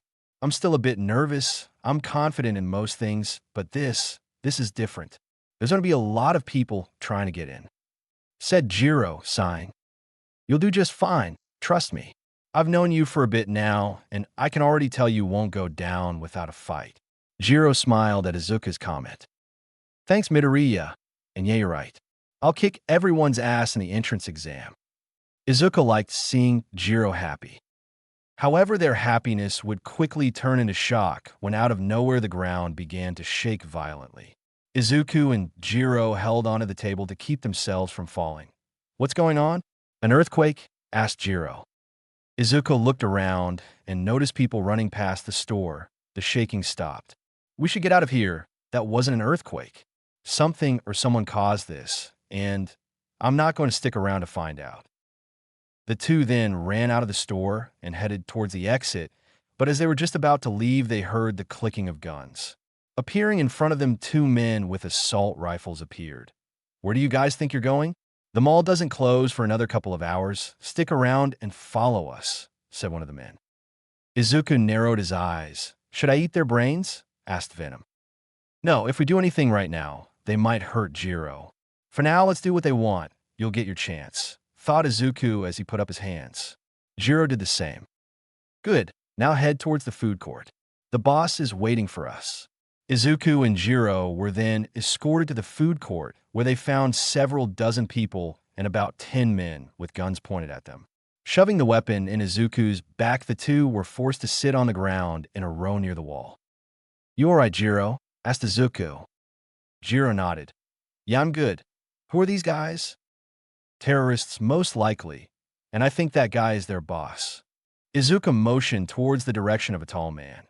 He wore black pants, a sleeveless shirt, and had markings on his arms that resembled ripples. The boss looked at the captive people. "Good. Now half of you guard the entrances. The rest of you stay here. If anyone moves, kill them." The hostages gasped as they heard the last part. Within 10 minutes, the police and heroes had the entire mall surrounded and were now waiting for the demands. Thanks to Jiro's enhanced hearing, she could hear everything and was repeating it to Izuku. It seems like they are part of some weird organization, something about a mythological creature, the one with the 3 heads. Izuku thought about it. A Hydra? What are their demands? Jiro nodded. "Yeah, that one. They want to send a message." That's when Jiro heard something that shocked her. "Jiro? What is it? What did they say?" asked Izuku. Jiro turned to Izuku. "They're going to start shooting every third person." Izuku's eyes widened, and just as Jiro said that, the men began to grab every third person. Men, women, and children were all selected. As the minions were coming down the line, both Izuku and Venom noticed something. "Izuku the Count." "I know." Izuku then turned to Jiro. "Do you trust me?" Jiro raised an eyebrow. "Huh? Now is not the time for this, Midoriya." "Do you trust me?" asked Izuku once again. Jiro thought about it before ultimately nodding, "Yes." "Good, sorry about this." Izuku then grabbed Jiro and switched spots with her. Before Jiro could say anything, one of the men pointed their gun at Izuku. "Get up and don't try anything stupid," ordered the man. Izuku stood up. "Walk with the others." Jiro was shocked. "Midoriya, wait." Jiro tried to grab Izuku, but as she did, the minion hit her with the butt of his rifle, knocking her back down to the floor. The minion then pointed his rifle to Jiro's head. "Stay down, bitch, unless you want to die right here." That's when Izuku stepped in between the two. "Hey, you already got me. Don't touch her." Blood ran down Jiro's face. "Midoriya, you can't. It's going to be fine. Trust me. I still need those guitar lessons." With that, Izuku was taken away. Jiro watched in horror. Izuku, along with the others chosen, were taken into a storage room where they were lined up against a wall by 2 men. The room was small, and the only source of light was a single light bulb hanging from the ceiling. "Boss wants us back, so let's get this done." Both men then readied their weapons. "Venom, you see the electrical outlet by my feet. Can you get inside and take out the lights?" "Easy. So, will I get to eat these guys?" asked Venom. Izuku smirked. "Oh yeah." The men then pointed their guns at the first person in line. "For our dreams," he yelled out. However, just as he was about to squeeze the trigger, the light bulb suddenly went black before breaking. The men looked up. "Who turned out the lights?" One of them asked. "Go now, run," ordered a voice through the blackness.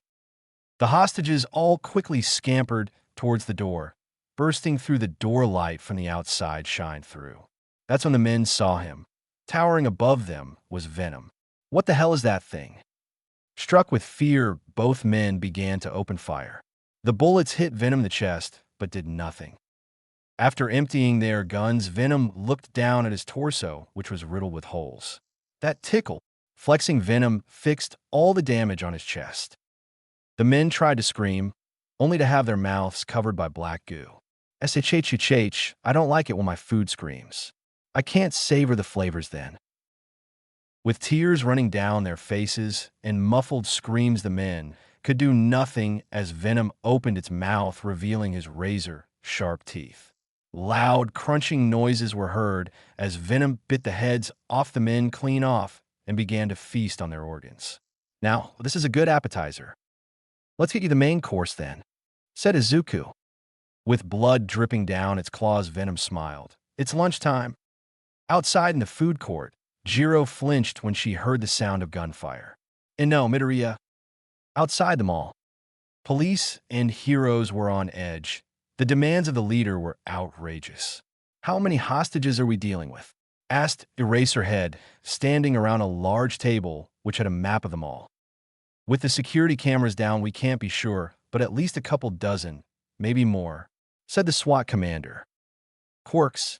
Asked All Might. Unknown. Reports say that the entire mall shook before the men took it over. We might be dealing with some sort of earthquake quirk. Luckily, we came up with a plan. The main entrances are guarded, but our radar suggests that the entrances on the roof are unguarded. Here and here. So what's the plan? I can't exactly fit into a vent, you know, said All Might. We have something for you. While we get in through the roof, you All Might will. However, as the commander was explaining his plan, another officer walked in. What do you want? Can't you see we are in the middle of a meeting? The officer was out of breath and could barely get the words out. Shots. Fired. Shots have been fired inside the mall. Casualties likely. Shit. All right, forget the plan. We are switching to search and destroy. Go in and take out any assailant you see. Our first priority is the civilians, heroes. Once we are inside, make your way towards them. They are locked in the food court.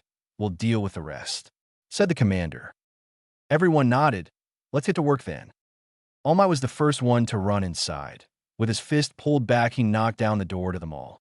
Go on ahead, All Might. We'll be right behind you, yelled out Aizawa.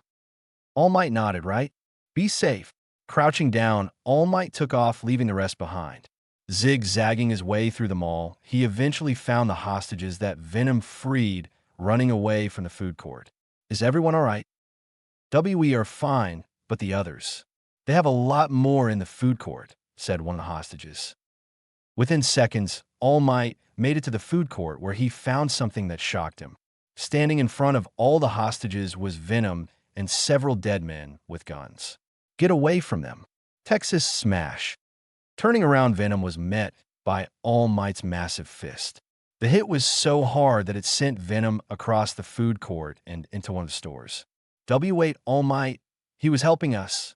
That's the real villain, pointed out Jiro. All Might, stop, what? He was helping you? But he's a villain. All of the hostages agreed. She's right. Venom was helping us. He even saved us from getting shot. Now All Might was even more confused. Man, you hit hard. Next time, try talking first. Looking up, All Might saw Venom crawling on the ceiling. Dropping down, he stared at the #1 hero. What is your goal here, Venom? Asked All Might. Venom smiled. Easy, hero. I'm not here to fight you. I was just caught up in this. These guys took some hostages and I got rid of them.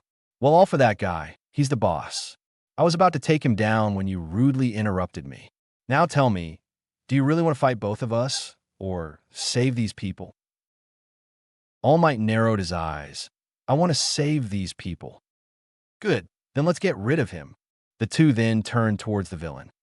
Why you killed my men, ruined my plan. The villain looked at Venom with rage in his eyes. You took everything from me. Venom pointed at the villain. Tough luck. Now stay there while I eat you. Venom then ran towards the villain. All Might tried to stop him, but it was already too late. Clenching his fist, the markings around the villain's arm began to glow with power. Slamming his fists onto the floor, a massive shockwave shook the entire mall once again. The ground around the villain began to protrude outward, sending pieces of the very earth itself hurtling towards Venom. Venom easily punched the small rocks, but as he was punching the small ones, a rock the size of a large truck came in and hit Venom across the face. All Might shielded the civilians from the pieces that Venom missed. Venom, Don't just go rushing him like that. You're putting everyone in danger. Venom jumped back. Damn it. What do you suggest we do then? Looking around, All Might noticed that the villain's power was coming from his arms. He then looked to his right and noticed a fire extinguisher. Picking it up, he tossed it to Venom. Throw this at him. Confused, Venom looked at the extinguisher. Just do it.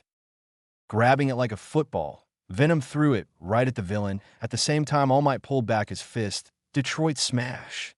Throwing his fist forward, All Might created a large gust of wind.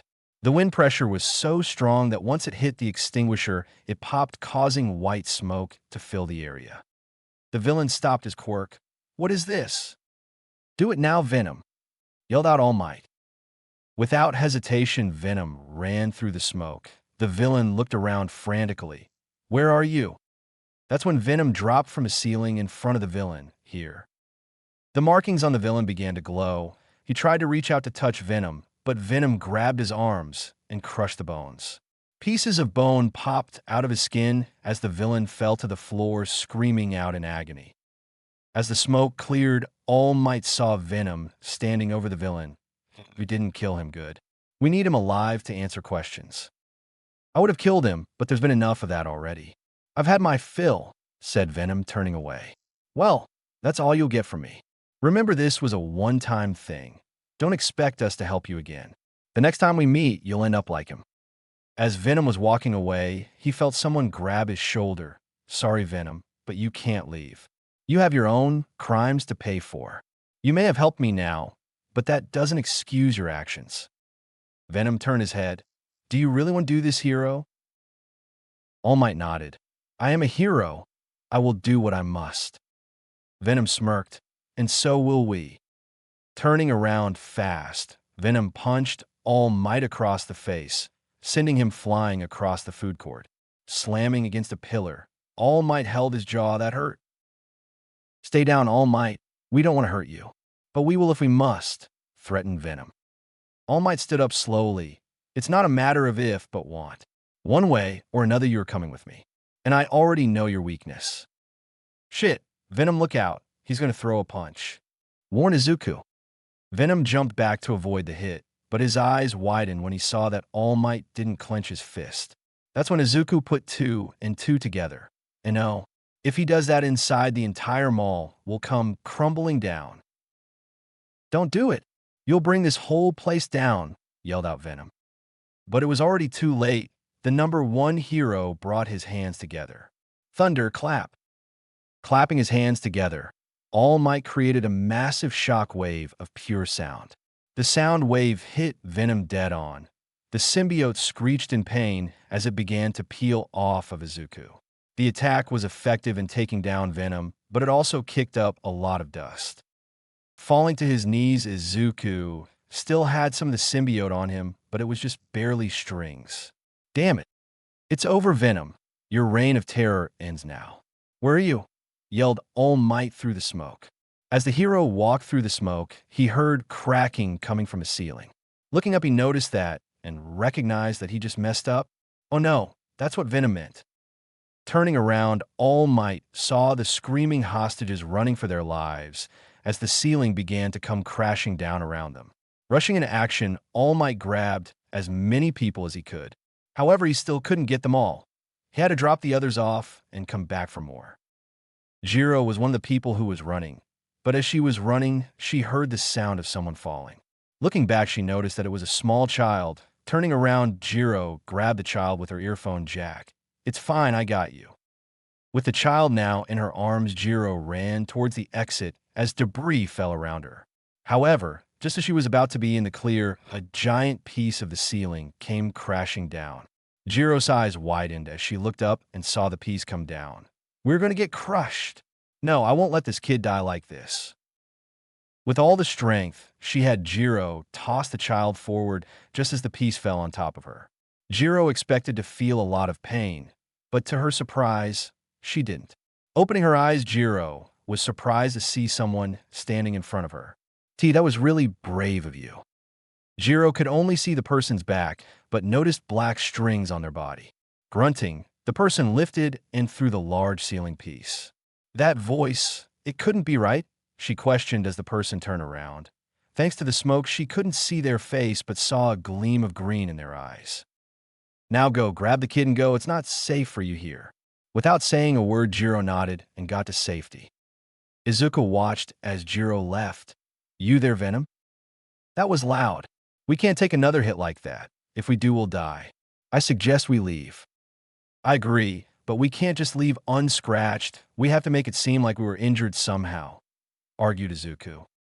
Venom thought about it. I have an idea, but it's going to hurt. Don't worry, I can heal you later. You up for it? What do you have in mind? Asked Izuku. By the end of it all, a majority of the mall was either collapsed or damaged. Heroes from all over Japan came in to help with the damage.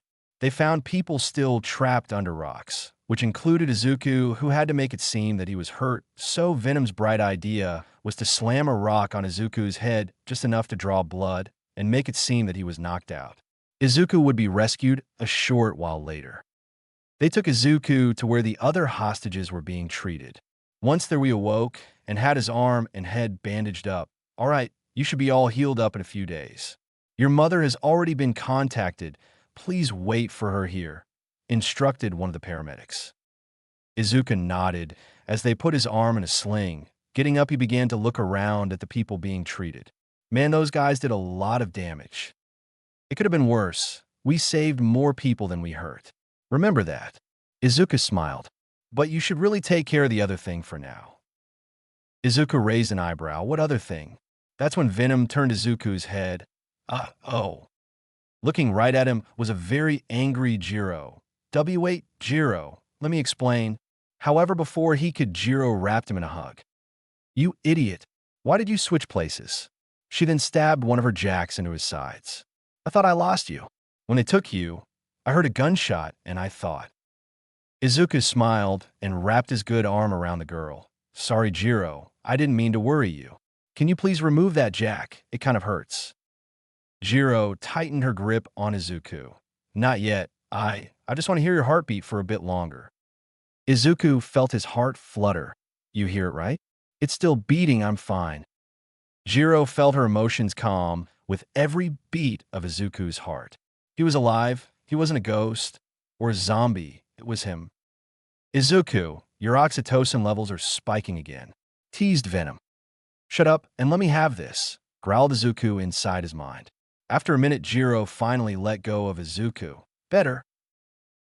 Jiro nodded. Yeah, better. Good. So that was an eventful day, wasn't it? Asked Izuku.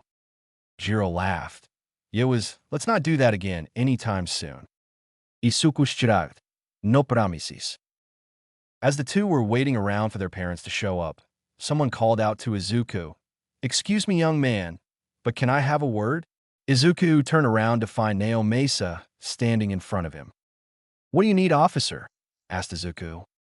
Well, we are getting everyone's statements on what happened. For what the others have told us, you along with a few others were taken to the back to be killed, and yet here you are. What happened? Asked Nao Mesa. Jiro was also curious about that. Oh, that. Well, when they took us to the back room, that Venom guy showed up and saved us. Nao Mesa wrote that down. Really? Izuku nodded. The lights went out, and out of nowhere, Venom appeared and killed the man. We were lucky he showed up. If he would have showed up even a second later, we would have died. I see. I assume you didn't get a good look at who it was. Nao Mesa then activated his quirk. No, it was too dark, responded Izuku. Half-truth. Nao Mesa then closed his notebook. Thank you for your testimony. If we need anything else, we will contact you. Izuku nodded. Anytime. How long until your arms heals? Asked Jiro. The medic said it should be fine in a few days, but I get the feeling it will be fine sooner than that. Explained Izuku. Well, that's good. I actually wanted to ask you something, said Jiro as she nervously played with her earphone jacks. Oh, sure, what's up? Asked Izuku. Are you? However, before Jiro could finish the question, someone called out to her. Kyoka, my baby girl, where are you? Turning around, Jiro looked through the crowd to see her parents. I should go, those are my parents, said Jiro. Izuku nodded. I get it. Now go, they must be worried sick. I'll call you tomorrow, all right? Jiro was about to turn and leave when she stopped. All right, I almost forgot. Leaning in, Jiro planted a kiss on Izuku's cheek. Izuku blushed, Jijiro. That's when one of her earphone jacks stopped in front of Izuku's face. Don't say a word. That was for saving me. With her head down, Jiro turned around and ran towards her parents. Izuku couldn't see it, but her face was red as well. Jiro's heart was beating out her chest. What the hell did I just do? He must think I'm weird now. I really hope I didn't mess up by doing that. Minutes later, Inko would show up and take Izuku home. Inko hugged her son and cried when she knew that he was all right. Sorry I made you worried, Mom. It's fine, dear. The important part is that you're safe. Now come on, let's go home. The car ride was slow, and it gave Izuku time to reflect on today's events. Izuku felt good helping people and wanted to do it more often. However, Venom only craved one thing, the taste of flesh once again. Soon Izuku would have to choose a path, and for everyone's sake, he better choose right. Tell me the truth. The heroes were once again called for a meeting concerning Venom. It just doesn't make sense, said Midnight as they sat around a table. First he attacks cops, then he saves a girl from being mugged, bites people's heads off, and now saves hostages. Does this guy want to help or make things worse? That is a difficult question to answer, said Nizu. Unless we actually talk to the kid, we won't know his motives. I almost had him too. If I just looked around at my surroundings and seen that the ceiling was unstable, I could have caught him, said All Might, voicing his frustration. An entire mall was completely taken over by terrorists, and all the hostages walked out alive. We should be thanking this guy if I'm being honest, said Aizawa.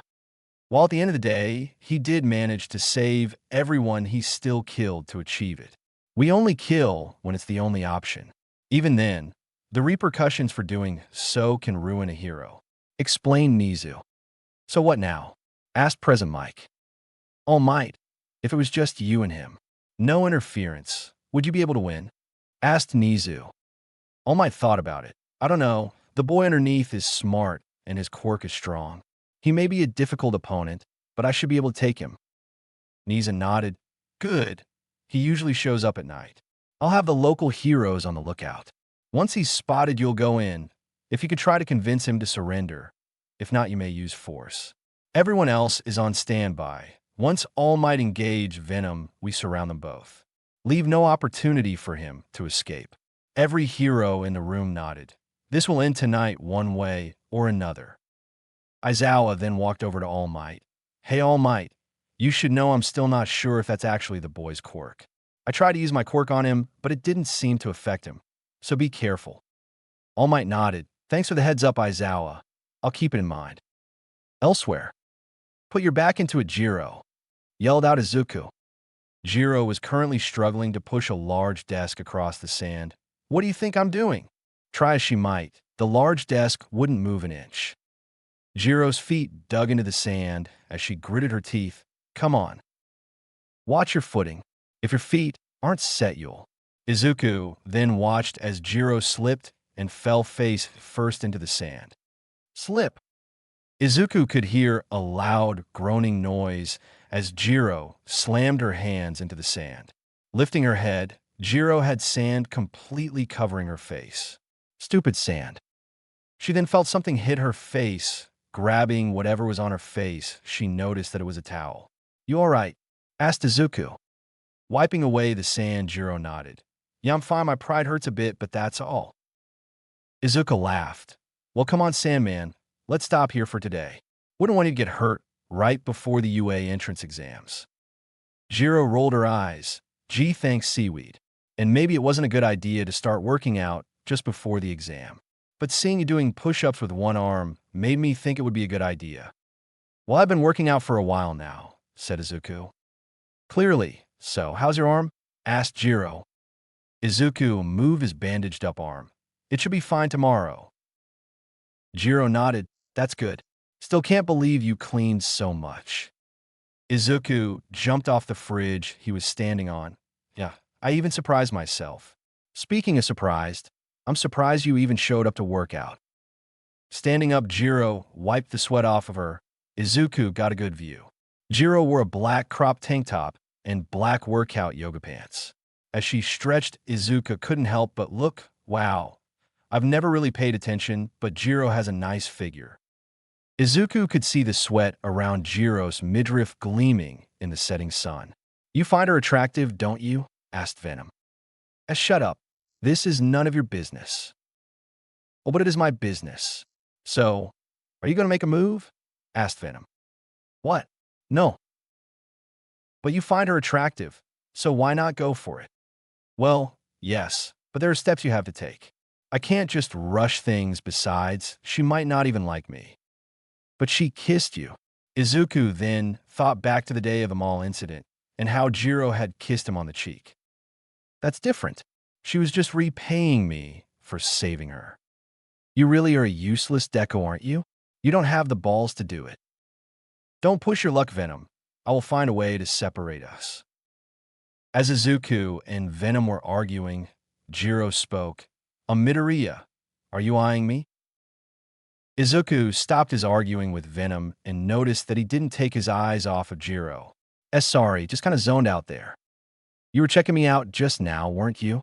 Asked Jiro with a smug look on her face. Jiro expected Izuku to start mumbling or even blushed, but to her surprise, he didn't. Maybe. Blinking a couple of times, a small blush formed around Jiro's cheeks. There's not much to check out, though. I mean, look at me. Jiro was self-conscious about her body. She didn't have the huge boobs that all the boys liked or the hourglass figure. In comparison, Jiro thought she was unattractive and it bothered her. Izuku raised an eyebrow. What are you talking about? You're pretty cute if you ask me. Jiro turned to Izuku with a blank look on her face. You serious? Izuku nodded, yeah. I mean, every person has their type, right? So it just comes down to personal preference. I wish I met you earlier then. All the guys in my school always made fun of me. As you can see, I don't have the best body, said Jiro as she thought back to all the teasing she had to endure. Well, fuck those guys. They clearly don't have good taste then. I, for one, think you're pretty cute. You're a bit of a tomboy, but that's another good thing about you. You don't take anyone's shit and will fight for yourself and others, said Izuku. Wow, no one's ever told me that. Thank you, Midoriya. It means a lot to hear that. Izuku nodded. Now how about helping me up? I think it's time to go home. Reaching out, Izuku offered Jiro a helping hand. Grabbing his hand, Izuku pulled Jiro up. I'll walk you to the station. The two then walked toward the station. They had a few minutes before Jiro's train arrived, so they spent most of that time talking. So, Midoriya, I've been meaning to ask you. That day at the mall, that Venom guy saved us, right? Why is she asking that? Thought Izuku. He did. Why do you ask? Well, it's just, I think I gotta look at him, said Jiro. Izuku's eyes widened. Shit, does she know? If she does know, we will do something about it. Izuku could feel Venom was getting ready to strike. No, you won't. Jiro is my friend. If she does know, we'll work something out. Izuku swallowed nervously. Did you see what he looked like? As Jiro was about to answer, Venom began to appear behind Izuku's back. The appendage then sharpened into a spike. Venom was ready to kill Jiro to keep their secret. Well, not really. All I saw was his eyes. I think they were green. But with so much going on, I'm not so sure. He looked young, maybe about our age, but that's not what caught my attention. It was the look in his eyes. They looked conflicted. What do you mean? Asked Izuku. Like he was thinking about something? Maybe, I don't really get it, but he looked kind of lost. His voice, too, it kind of reminded me of.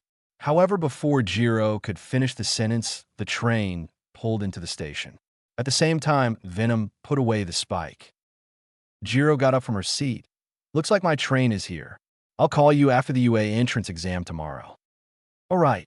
Izuku watched as Jiro walked towards the train. Hey, Jiro. She looked back. Good luck. Jiro smiled. Thanks. Izuku waved as the train pulled out of the station. Izuku, she knows. You don't know that, answered Izuku. Don't be stupid, Izuku. We cannot risk her finding out about us. If she does, what's stopping her from turning us in? Izuku stayed silent. We should take care of this before it becomes a problem.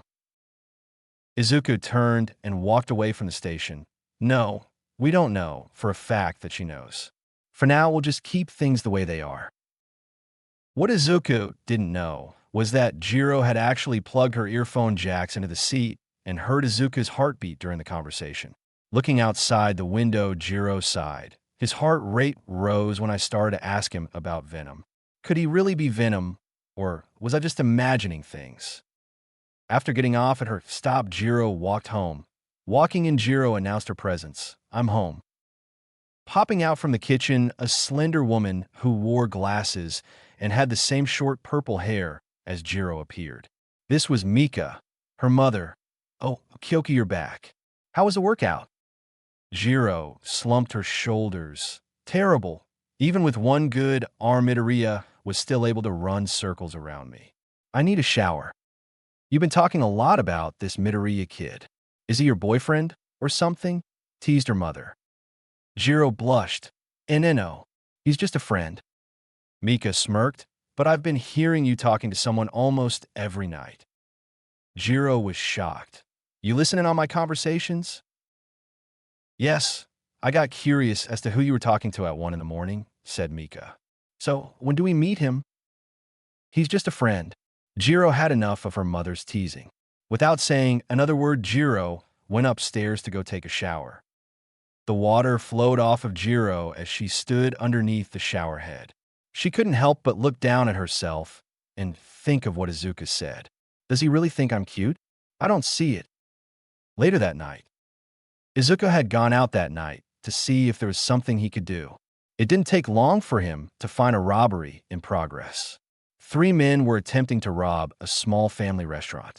One of the men was stuffing a bag with money as he emptied the cash register. The other man was holding the 2 owners at gunpoint. The last one was guarding the door, making sure no one came in. The entire entrance was basically all made of glass, so the robbers could see if someone came in. Come on, hurry it up, one of the men yelled. I almost have it all. Give me a second, yelled out the man, taking the cash. The man guarding the door looked out the glass. We should be in the clear. Let's hurry up and get out of here. There, got it. Let's go. Zipping up the bag, the man jumped over the counter. Pleasure doing business with you too. Have a beautiful night. However, just as they were about to leave, the man at the door stopped. Wait, I think I saw something. The other 2 men then ran over to the glass. I don't see anything. I'm telling you I saw something, repeated the man. You're just nervous. Come on, let's go. The man with the cash opened the door to leave, but as soon as he did, a black hand grabbed him by the head. The man yelled out in horror as he was pulled out into the dark street. The 2 remaining men then heard a large crunching sound. What the fuck was that? A hero? No, there's no way that was a hero. I think the rumors are true, said the man, pointing his gun towards the glass. Who are you talking about? Asked the man. That's when one of the owners spoke, the man in the black suit, Venom. But he's just a myth, right? Asked one of the robbers nervously. However, that was when something came crashing through the glass. Shards of glass scattered in every direction as Venom landed in the store. I can assure you, we are very real. Panicked, the men began to open fire. Shots rang out in the shop as Venom, unfazed, began to stand up. Turning, he faced one of the men and roared in their face. Spit covered the man's face as he stood still in fear. The second man then began to fire the remaining of his bullets into Venom's back, but with the same effect as before. That's when Venom opened his mouth and bit the head of one of the men. The other could do nothing as he heard a loud crunching sound, followed by the body of his friend falling to the floor, now headless. Why, you monster? Venom turned around as blood stained his teeth. We are not a monster. We are Venom. Throwing his hand forward, Venom's claws pierced the man's torso, completely disemboweling him. Venom then turned to the store owners. If anyone harms you, tell them Venom will come for them. The store owners nodded. With that, Venom then left the store and jumped onto the roof of the nearby building. The night is still young, and there are more criminals to punish. Shall we keep looking? Asked Venom. Yeah, but can you turn down the amount of blood you spill? I'm still not used to it, and it's making me sick. Venom scoffed as he jumped onto the next building. As Venom was mid-air, a black portal opened up in front of him. Venom, look out! Izuku tried to warn him, but it was already too late. Venom fell into the portal. Venom was surrounded by nothing but darkness. After a second, he suddenly landed on the ground. Looking around, he noticed that he was in a bar. What is this? That's when a voice was heard coming from a doorway. Welcome, Venom. Venom turned to find a slim man with red eyes and very chapped lips appear. But the thing that struck Venom was that this guy was covered in hands.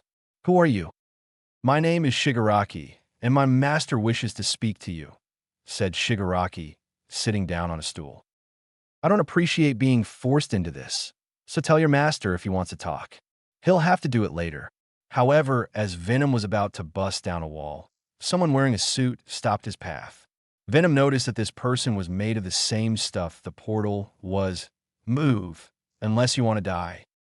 Sorry, but we have to insist that you stay, said Shigaraki. That's when Venom turned around and faster than Shigaraki could react, a tentacle grabbed him and pinned him against the wall. Do you really think you have the strength to stop me? Asked Venom. Shigaraki could feel the tentacle begin to squeeze him. I thought it would end up like this. If you want to talk this out, then we'll have to use more direct measures. Reaching out, Shigaraki managed to touch the tentacle. Venom watched as it began to turn gray and decompose. Venom, cut off your tentacle now. He has some sort of weird quirk.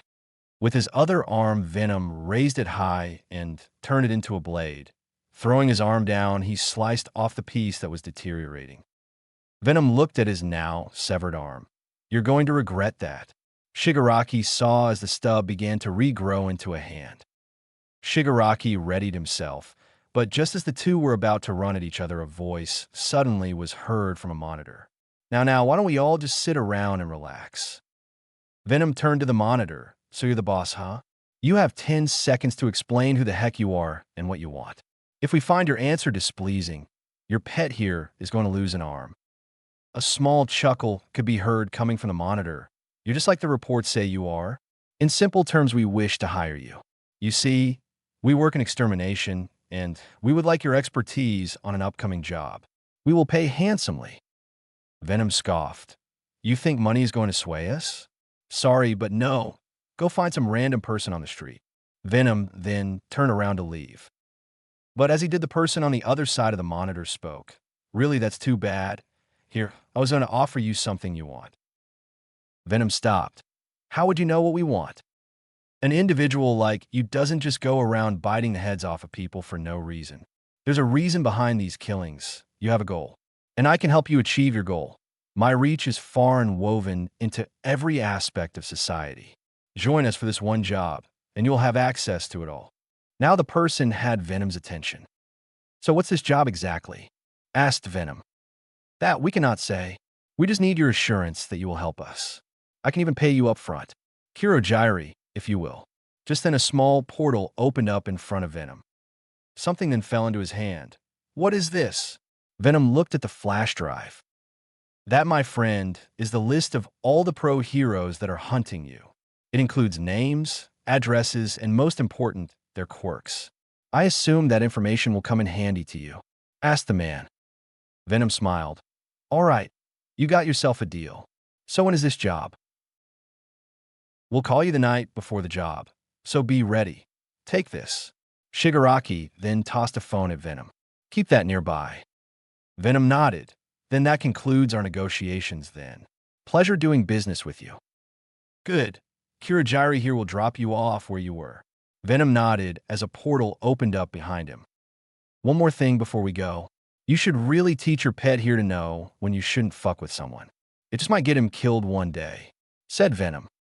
Shigaraki's blood boiled. What did you say? I'll turn you to ash. Lunging at Venom, Shigaraki was just inches away from touching him when the voice boomed through the speaker. That's enough, Shigaraki.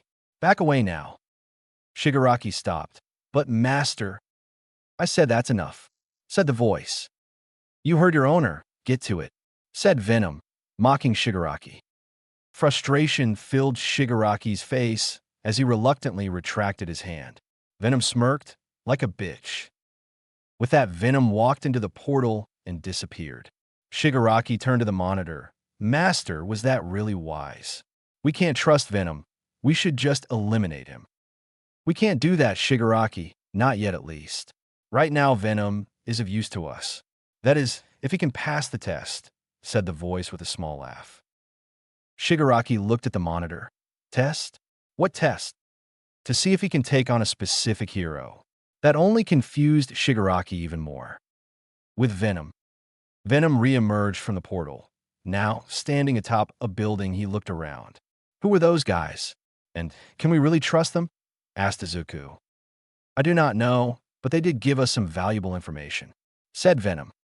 As Venom stood atop the building, Izuku noticed something. Hey Venom, do you hear that? I don't hear anything, said Venom. That's exactly my point. We are in the middle of the city. There should be at least the sound of car engines. Venom walked over to the edge and looked down. There's no cars, no people, no nothing. What's going on? Asked Venom. That's when Izuku put it together. Venom, move. It's a trap. However, before Venom could even move, he was punched in the back of the head. Venom's body hit the street so hard that it shattered on impact, causing a crater. Only one person has been able to hit us like that. All of a sudden, something landed in front of Venom. All Might. Standing before him was the #1 hero. Give it up, Venom. This time you won't get away. Why? Because I am here. Venom stood up. Get out of our way, All Might. We don't wish to fight. But if you continue to hinder us. Just then, Venom's arm transformed into a black spike ball. We just might. Why are you doing this? I've heard you help people from time to time. Why kill them? Asked All Might. Why? Because we can. If you just throw them in jail, you don't stop the problem, you just pause it. In order to end a problem, we make sure they won't do it again, said Venom as his long tongue lashed out. Is that you talking or the boy underneath? Asked All Might. It's both. We are one. We are Venom. All Might balled his fist. I don't know how you got this way, but let me help you. All Might then took a step forward. We can work something out with the police and heroes. But you have to come with me. Will you do that? Asked All Might with his hand extended out, just waiting for Venom to take it. Venom looked at All Might's hand. What kind of trick are you trying to pull? All Might shook his head. No tricks, no nothing. I'm just giving you the chance to end this peacefully. We can help you, if you just let us. Venom then let the spike ball in his hand revert back. Well, maybe we can try that. Much to All Might's surprise, Venom actually took his hand and shook it. However, that's when Venom smiled. Just kidding. That's when Venom's hand turned to mush and completely engulfed All Might's hand up to his forearm. All Might's eyes widened as he suddenly felt himself being lifted off the ground, only to be slammed back down face first. The street underneath him shattered as a result of the impact. Venom then flung All Might towards a building. Slamming against it, All Might coughed out a bit of blood. Venom, I don't think this is a good idea, said Izuku. No? If we don't get rid of him now, then we won't be able to move freely. This is our chance. Looking to his left, Venom found a car. Transforming his hand, he sliced the vehicle in two and then grabbed each piece in each of his fists.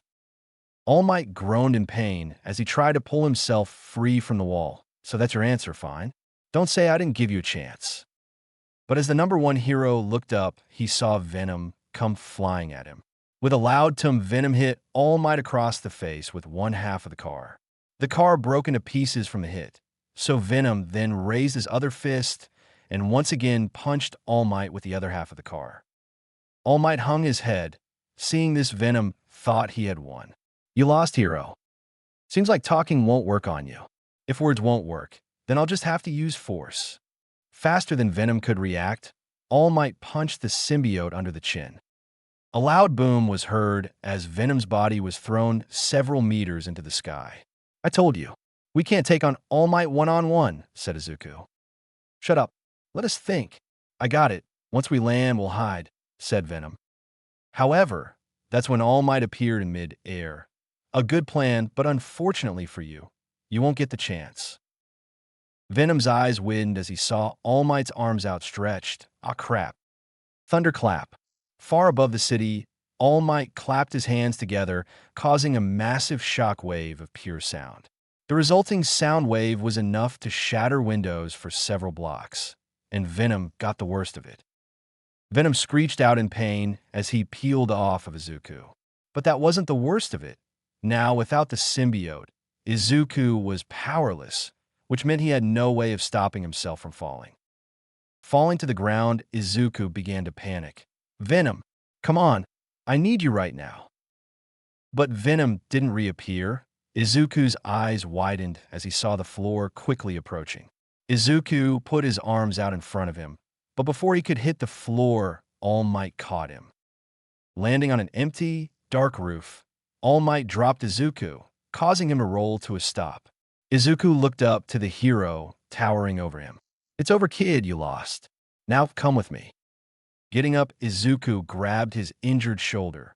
"What is with you and roofs? This is just like last time." All Might raised an eyebrow. "Have we met before?" Izuku couldn't help but laugh. "Guess you wouldn't remember. I mean, why would you? Everyone else does." Thanks to the darkness, All Might couldn't get a good look at Izuku's face, but he did see the gleam of green in his eyes.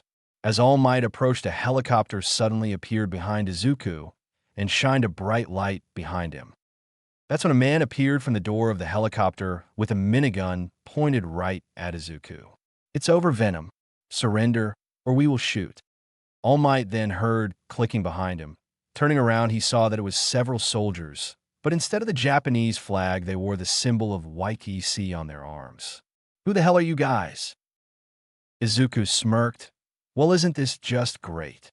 Oh well, I guess we'll have to finish our conversation another day, All Might. Later."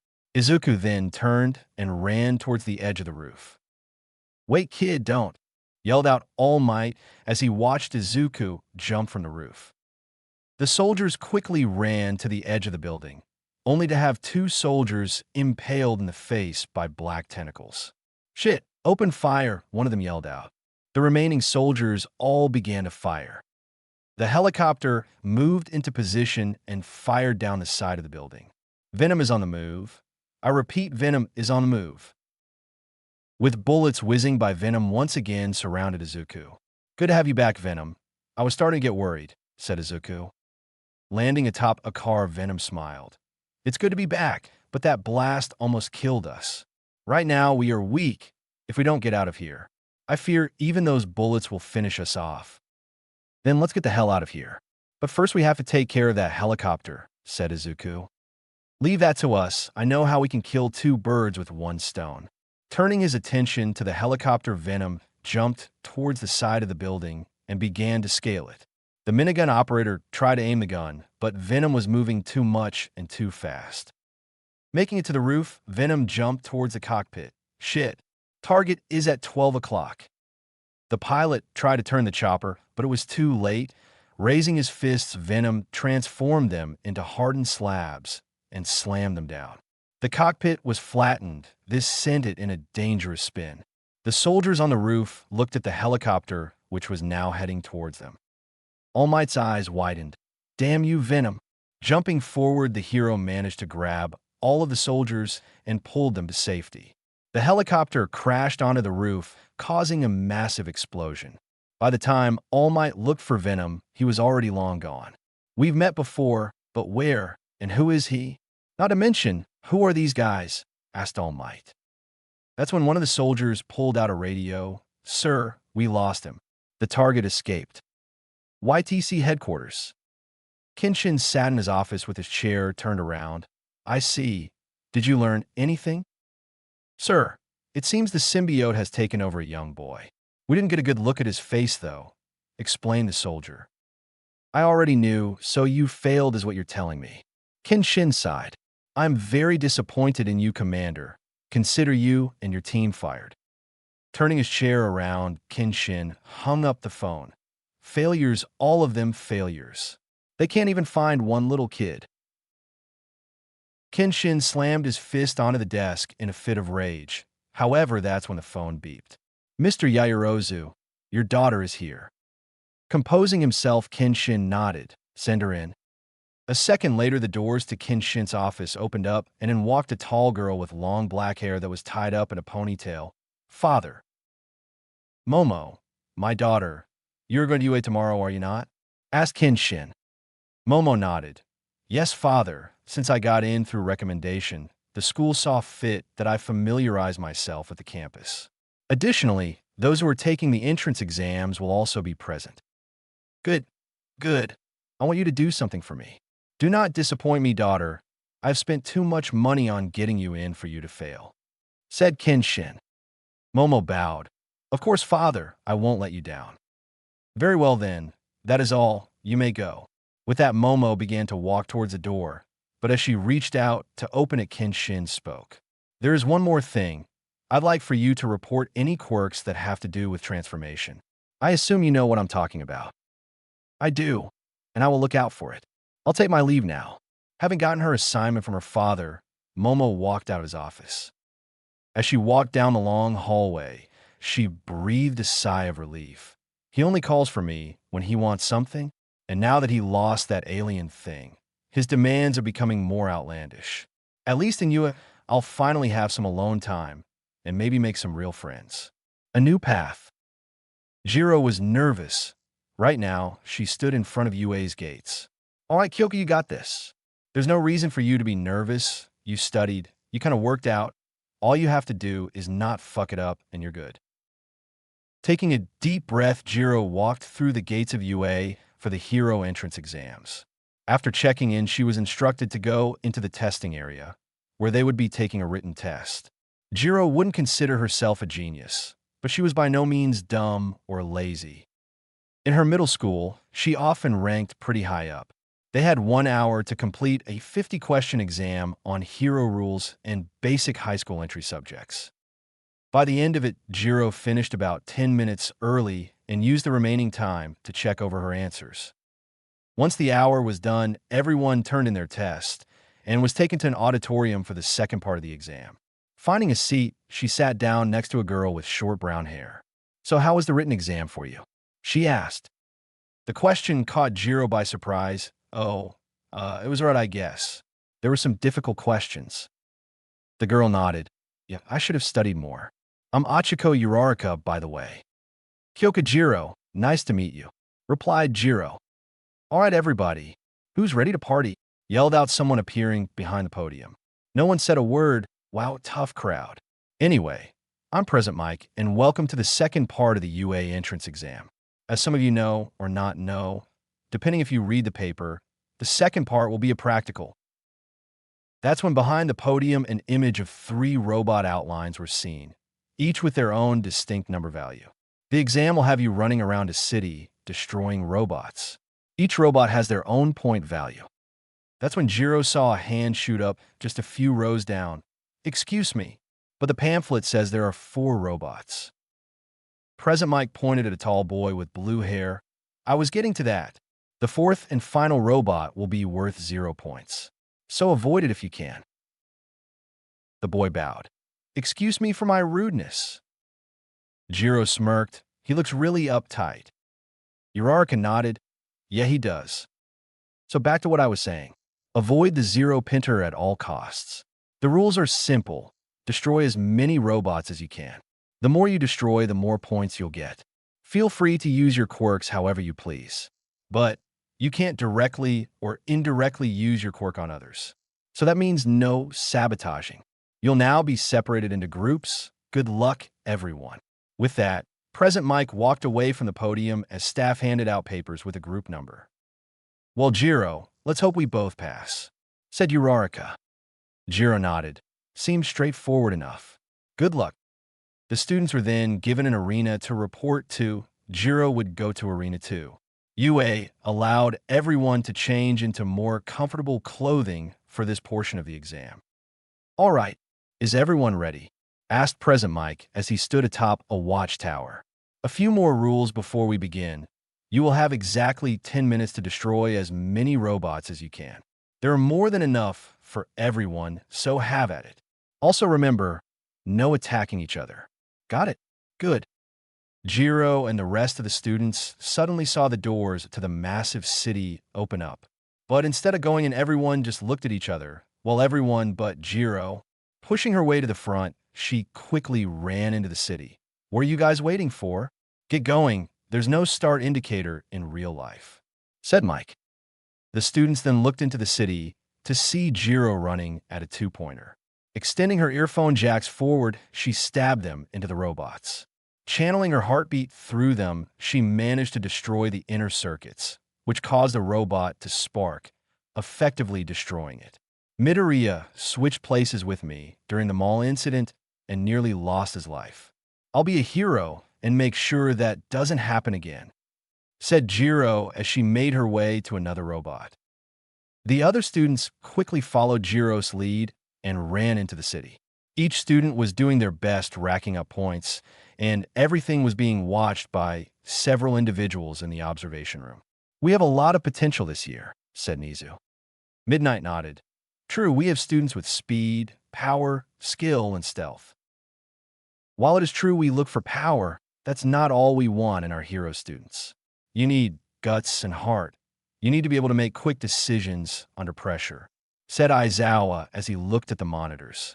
Looking to his left, Aizawa saw All Might sitting in a chair, not saying a word. Are you still thinking about Venom? Asked Aizawa. All Might looked up, revealing that he was in his skinny form. Huh? Oh yeah, I still can't believe he's so young. He might be as old as these exam takers. Any chance he's here? Nizu shook his head. Unfortunately not. It seems Venom, or rather the kid, doesn't have an interest in being a hero. Have you remembered who he was yet? Asked Midnight. No, not yet. He said we've met before, but what if he was lying? Maybe he said that to get under my skin. Thought All Might. That's a possibility, but he doesn't strike me as the one to play mind games. Explained Nizu. Venom is straightforward. He does what he wants when he wants. There's no reason for him to play games. Speaking of playing games, I think it's time for the final boss, no?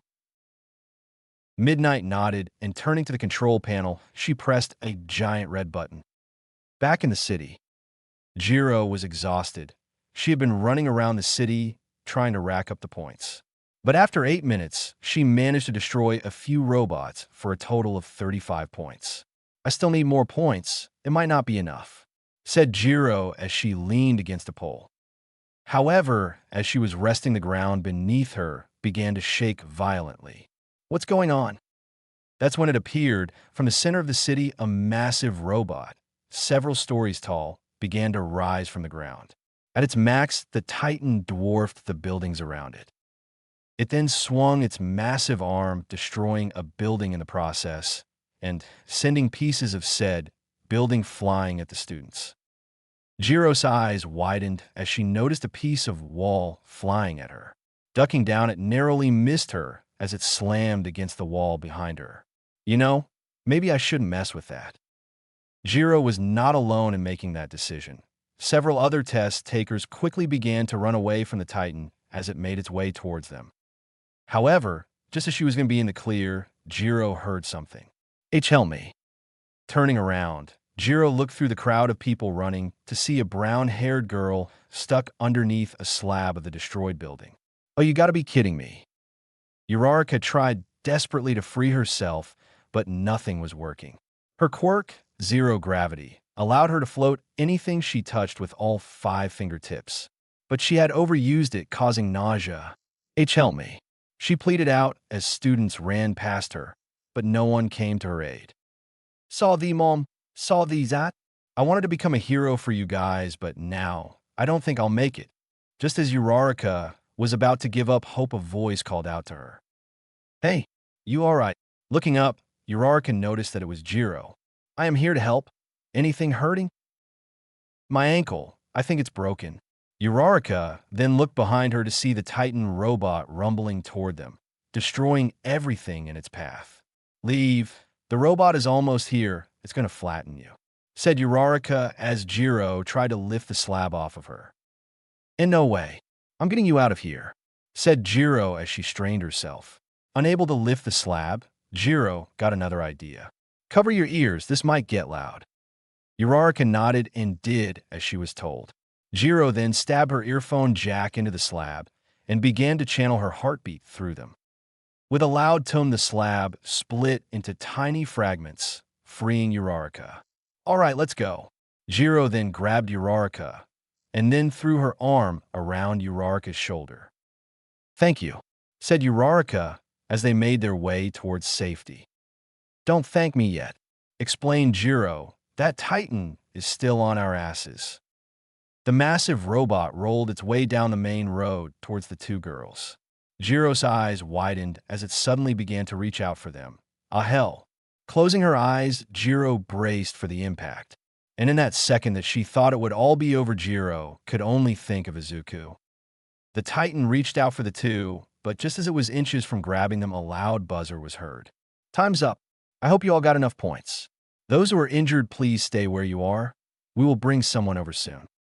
Jiro sighed as she slowly lowered Uraraka onto the sidewalk. Man, that was close. Now sitting on the floor, Uraraka grabbed her ankle. "Sorry for making you help me, and sorry if I was heavy." Jiro shook her head. "It's fine, just glad we are both safe." She then looked at Uraraka. "You were kind of heavy, must be because of that rack." I'm jealous." Jiro instinctively compared them to her own, and well, there was no competition. In the end, they're just lumps of fat, but still, would Midoriya like me more if they were bigger?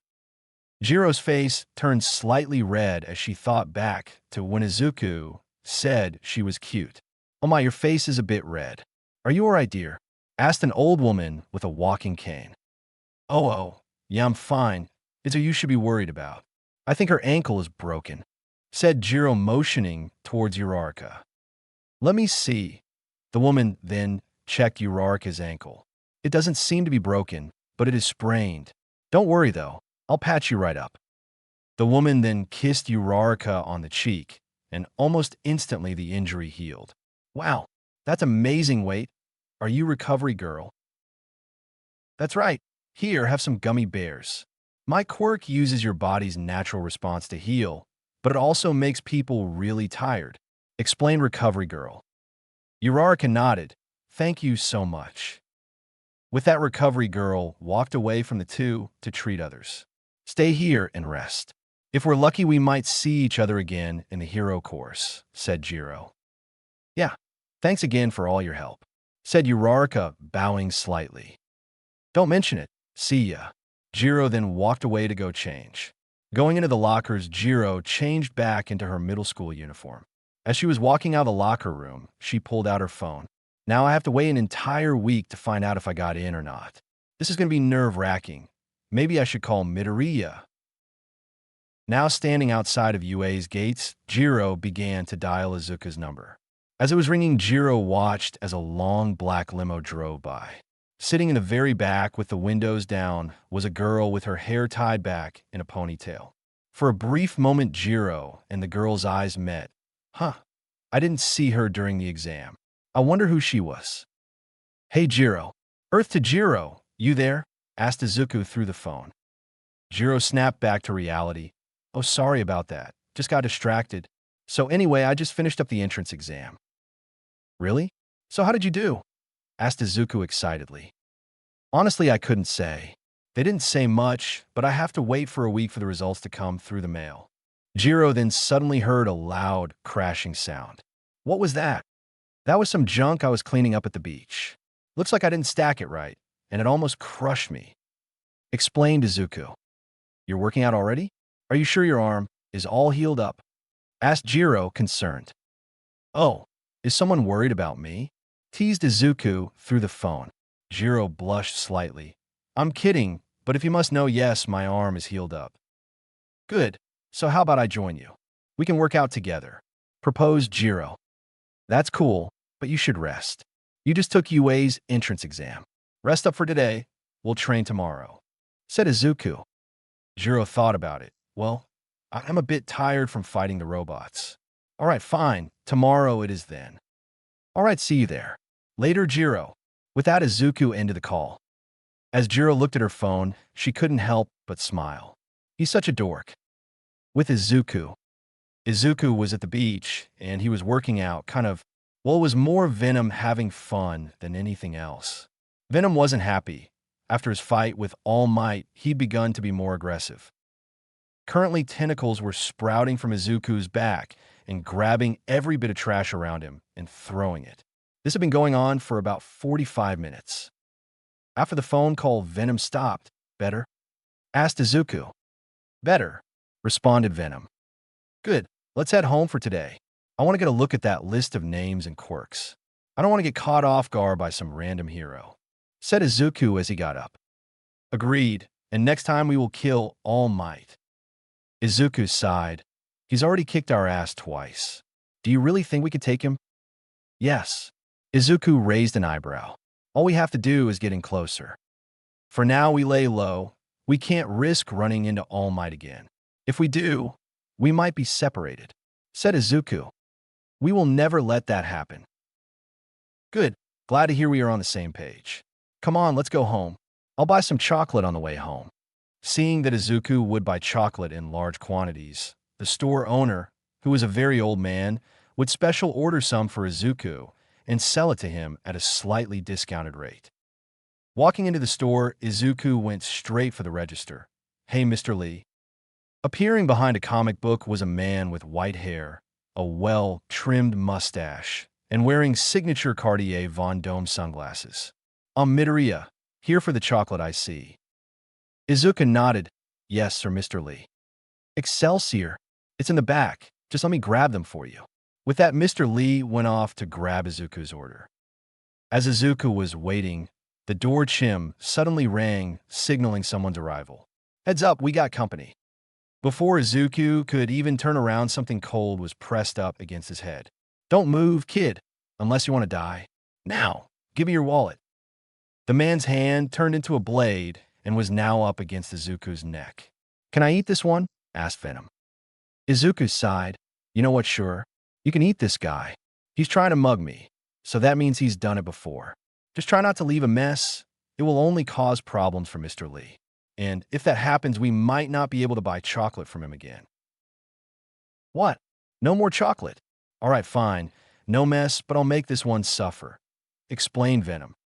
Didn't you hear me? Give me your wallet. Now, demanded the robber. Today's not your day. You should have left when you had the chance, said Izuku. Huh? Can't you feel my quirk? I'm going to slice your head off if you don't give me your wallet. Yelled out the robber, but Izuku wouldn't move. Fine, I'll just take it from your body. Raising his arm, the robber was about to slice off Izuku's head when a black hand appeared from his back, stopping the blade. What? Covering Izuku completely, Venom appeared. The mere sight of him made the robber tremble in fear. You have caught me in a bad mood. What the fuck are you? Yelled out the robber as he activated his quirk again on his other arm.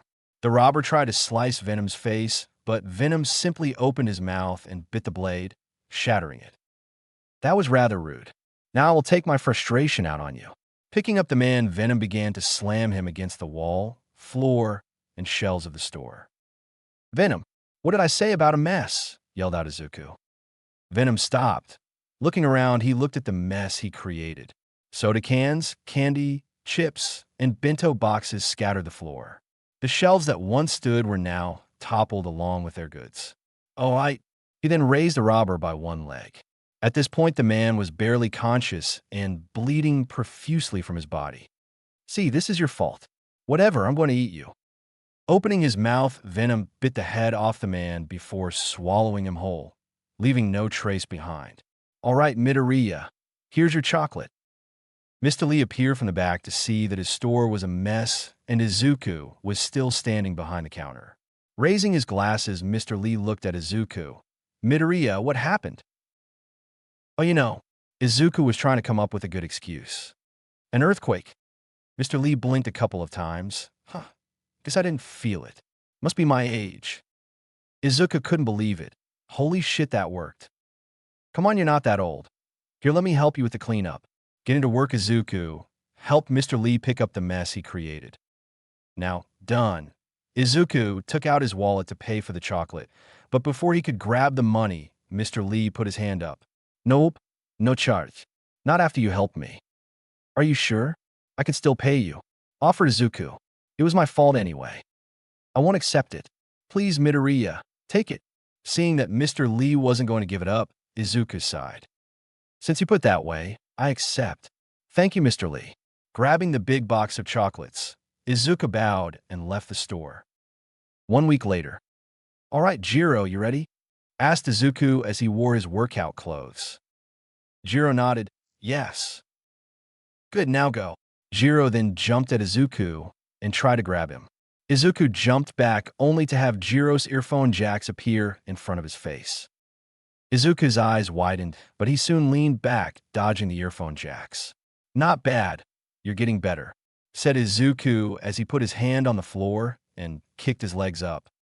His target, Jiro's stomach, but as his feet were inches from hitting her, Jiro wrapped her jacks around his leg, stopping his momentum. Thanks, but you should really stop talking and hit me. Flinging her jacks, Jiro caused Izuku to flip in the air. Landing on his feet, Izuku stood up and looked at Jiro. I would hit you, but I don't want to hurt you. Jiro raised an eyebrow. Well, that's just sexist. Just because I'm a girl, you think I can't take it. No, that's not what I meant. I know you can take it. You're strong. I know that, and so do you. But you lack one thing, explained Izuku. And what's that? Asked Jiro. Appearing suddenly in front of her, Jiro panicked and tried to stab her jacks into Izuku. But before she could, Izuku disappeared once again and reappeared behind her. Jiro tried to turn around, but before she could, Izuku swiped her legs, causing her to fall.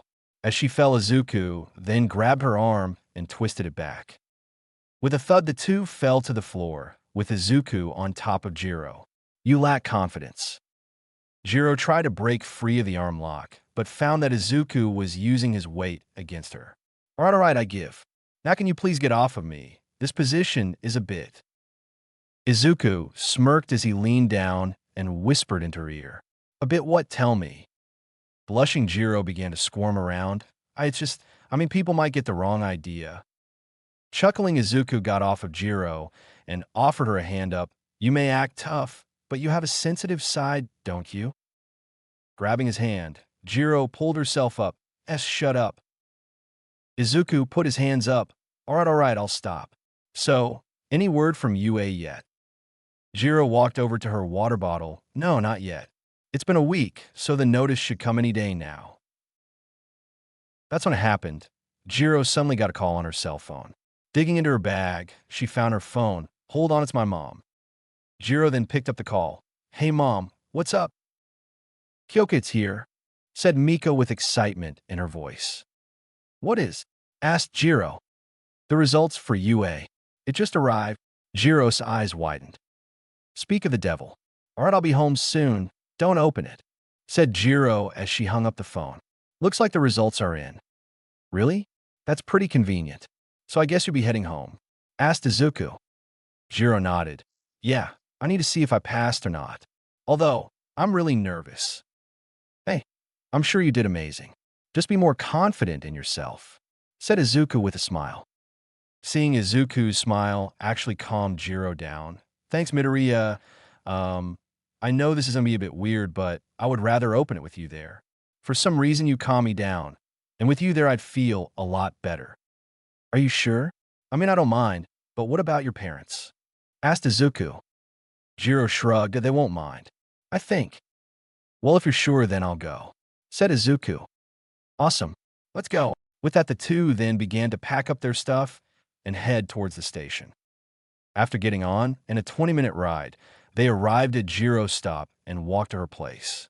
Now standing in front of two-story houses, Izuku began to feel nervous. What's wrong? Asked Venom. You're nervous. Of course I'm nervous. A girl just invited me to her house. This is the first time this has happened, explained Izuku. Don't be a bitch and get inside already. This is just pathetic. All right, Fine. Geez. For a weird alien, you sure like to criticize. Are you coming, Midoriya? Asked Jiro as she stood at the door. Snapping out of it, Izuku nodded. Yeah, sorry about that. Fair warning, my parents can be a bit weird, so keep that in mind. Walking in, Jiro announced her presence. Mom, I'm home. Turning the corner, Mika appeared holding the envelope in her hands. It's about time you showed up. I was starting to... Mika stopped when she saw Izuku standing beside Jiro. Oh. Izuku bowed. It's nice to meet you. My name is Izuku Midoriya. Mika smiled. Well, aren't you well-mannered? My name is Mikajiro. Nice to meet you too, Midoriya. All right, enough with the formalities. You got the letter, Mom? Asked Jiro. Mika raised the letter, right here. Jiro grabbed the letter. Awesome. Let's go, Midoriya. We'll open it in my room. Izuku followed, but as he passed Mika, he quickly bowed. Sorry about this. Mika couldn't help but smile as the two went upstairs. Well, would you look at that? My little girl is growing up. I wonder what her father will say once he finds out she brought a boy over. Now in Jiro's room, Izuku looked around to find it filled with instruments, but mostly guitars. I see you really like guitars. Sitting down on her bed, Jiro sighed and turned to Izuku. I told you, remember, my parents are musicians. Also, don't just stand there. Take a seat. Can you really play all of these? Asked Izuku as he pointed to a piano. Jiro wrapped the ends of her earphone jacks around her finger in a nervous fashion. I know the basics, yeah. Wow. Okay, now you're just showing off, said Izuku as he sat on a desk chair. Yeah, whatever. That's not important right now. Jiro then lifted up the envelope. This is important. The two looked at the envelope for a minute. So are you going to open it? Asked Izuku. With her hands shaking, Jiro nodded. Eventually, just let me mentally prepare myself. Closing her eyes, she began to take deep breaths in an effort to calm herself. Izuku rolled his eyes. Oh, for God's sake.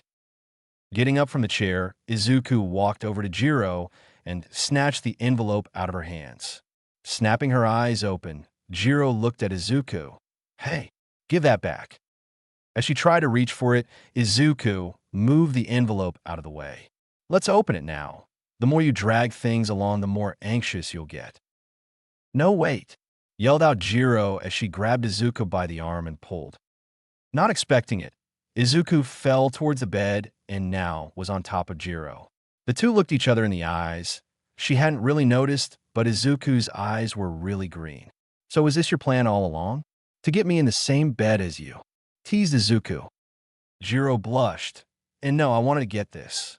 Jiro held up the envelope, showing that she managed to take it back. That surprised Izuku. When did you? Not important. Now can you get off before my mom shows up? Izuku nodded and sat beside Jiro. Thank you.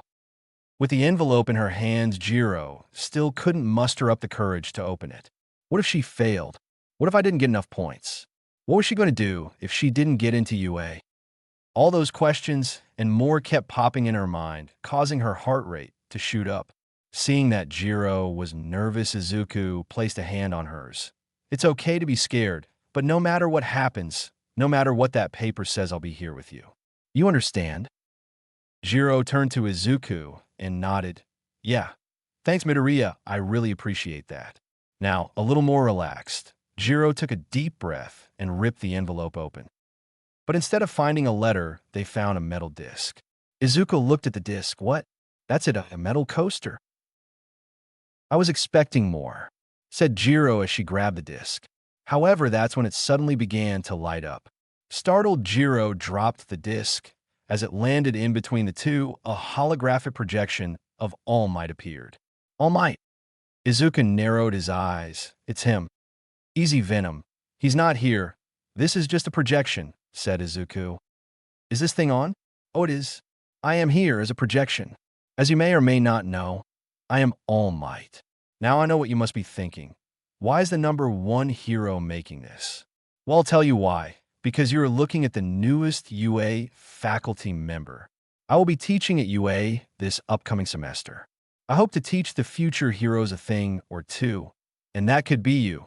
So let's find out, shall we? Jiro and Izuku both knew what was next. Clearing his throat, All Might grabbed a piece of paper off screen. Kyoka Jiro, when it comes to the written part of the exam, I am pleased to say that you passed. Very good work. Jiro smiled at her accomplishment. See, I told you. Nothing to worry about, said Izuku. However, as you know, that wasn't the only part of the entrance exam. You also had the practical. So let's see if you passed. You destroyed several robots, bringing your total to 38. Not bad, but sadly not enough. A frown fell over Jiro's face when All Might said that. But Destroying robots wasn't the only way to earn points. We also had a secret category called Hero Points. As the name implies, you get points by doing heroic acts, and you, Jiro, did. You were the only one to jump into action when the other test taker was trapped. For your brave actions, you've earned an additional 40 points, bringing your grand total to 78, which is more than enough to earn you a spot in the hero course. With that being said, congratulations, Kyoka Jiro, you passed. Welcome to UA. I hope to see you in a few weeks, so be ready and don't forget, plus Ultra. With that, the projection of All Might faded away. Izuku and Jiro sat in silence for a few seconds. Well, I think congratulations are in order. Right, Jiro? As Izuku turned, he was suddenly hugged by Jiro. It took a few seconds, but eventually Jiro noticed what she was doing and quickly broke the hug. Sorry, I didn't mean. It's fine. What's important is that you passed, said Izuku with a big smile on his face. Jiro nodded. Yeah, I still can't believe it. I'm actually going to UA. I'm proud of you, Jiro. Now, I think this calls for celebration. We'll do something later, but I think you should go tell your mom the good news, said Izuku. She probably already knows. She does have the same quirk as I do. But you're right, I should go tell them. But first, I do have one request. A sort of reward you can give me, said Jiro as she nervously played with her jacks. Izuku raised an eyebrow. Oh sure, whatever you want. Just tell me. Jiro turned to Izuku. Well, I want you to call me by my first name. Call me Kyoka. Izuku blinked a couple of times. Sure, if that's what you want. All right, Kyoka, but you have to call me Izuku. No more nicknames. Kyoka smirked. Not a chance, Jolly Green. Izuku sighed. It was worth a shot. Just you wait, though. I'll think of a nickname for you. I will have my revenge. You are welcome to try Green Bean, but until then, I'm going to keep calling you those nicknames, said Jiro as she got up from the bed. Izuku followed suit. Fine, whatever.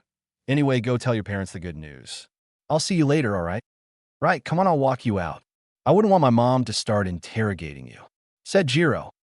I will plead the fifth in any and all questions and ask my lawyer to be present, said Izuku in a joking manner.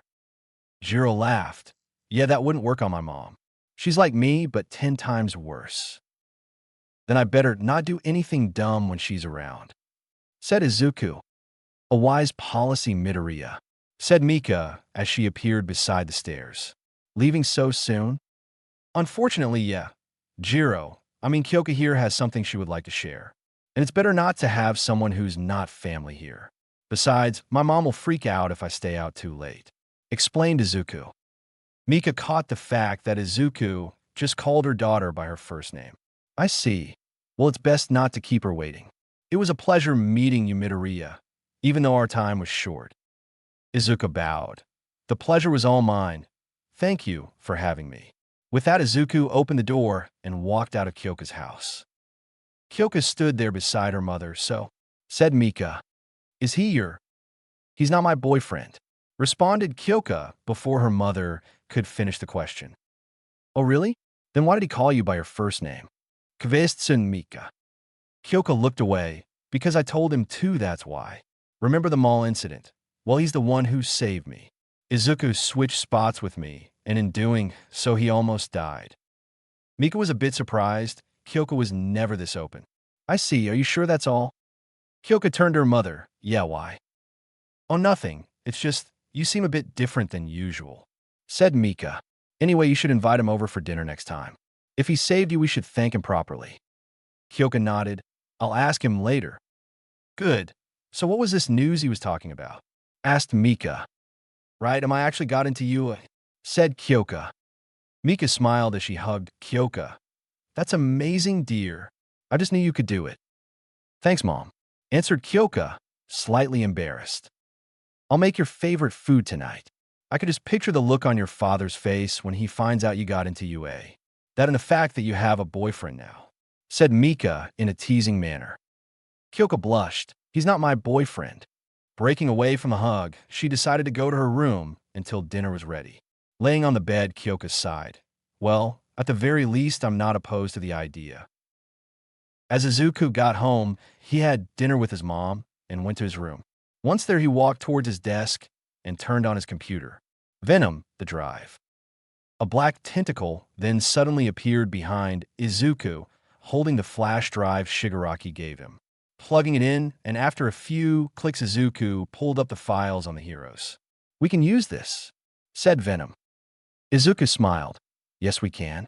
They won't even know what hit them." Silent. Once again, Kyoka stood at UA's gates, but this time not for the entrance exam. No, this time she was a student. Donning her UA uniform, she walked into the school. As she roamed the halls looking for Class 1, she bumped into someone familiar. "Oh, hey, I remember you." Startled, Kyoka turned around to find Uraraka standing there.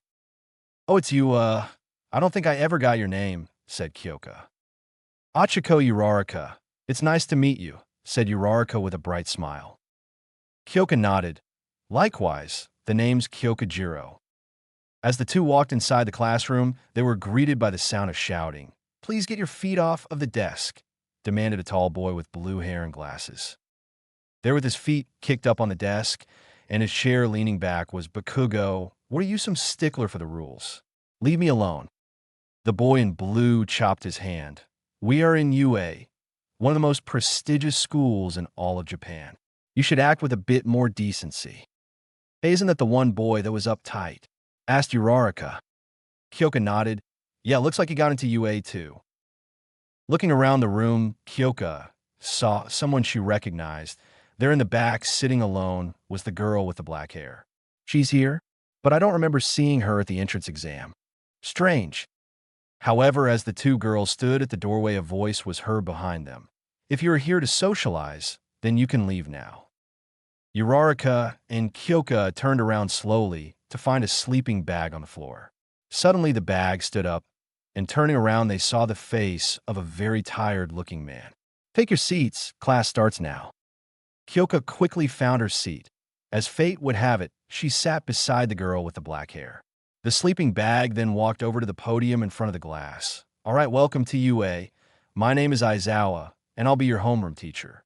Now that introductions are out of the way, go get changed into your gym uniforms and meet me on the field." Everyone looked at each other confused. Did I stutter? "Get moving, you have 10 minutes.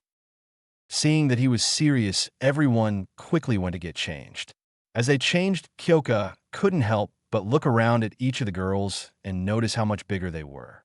Clenching the uniform, Kyoka shook her head. "Can't think about that now. Besides, it doesn't matter, right?" "You all right, Jiro?" asked Uraraka.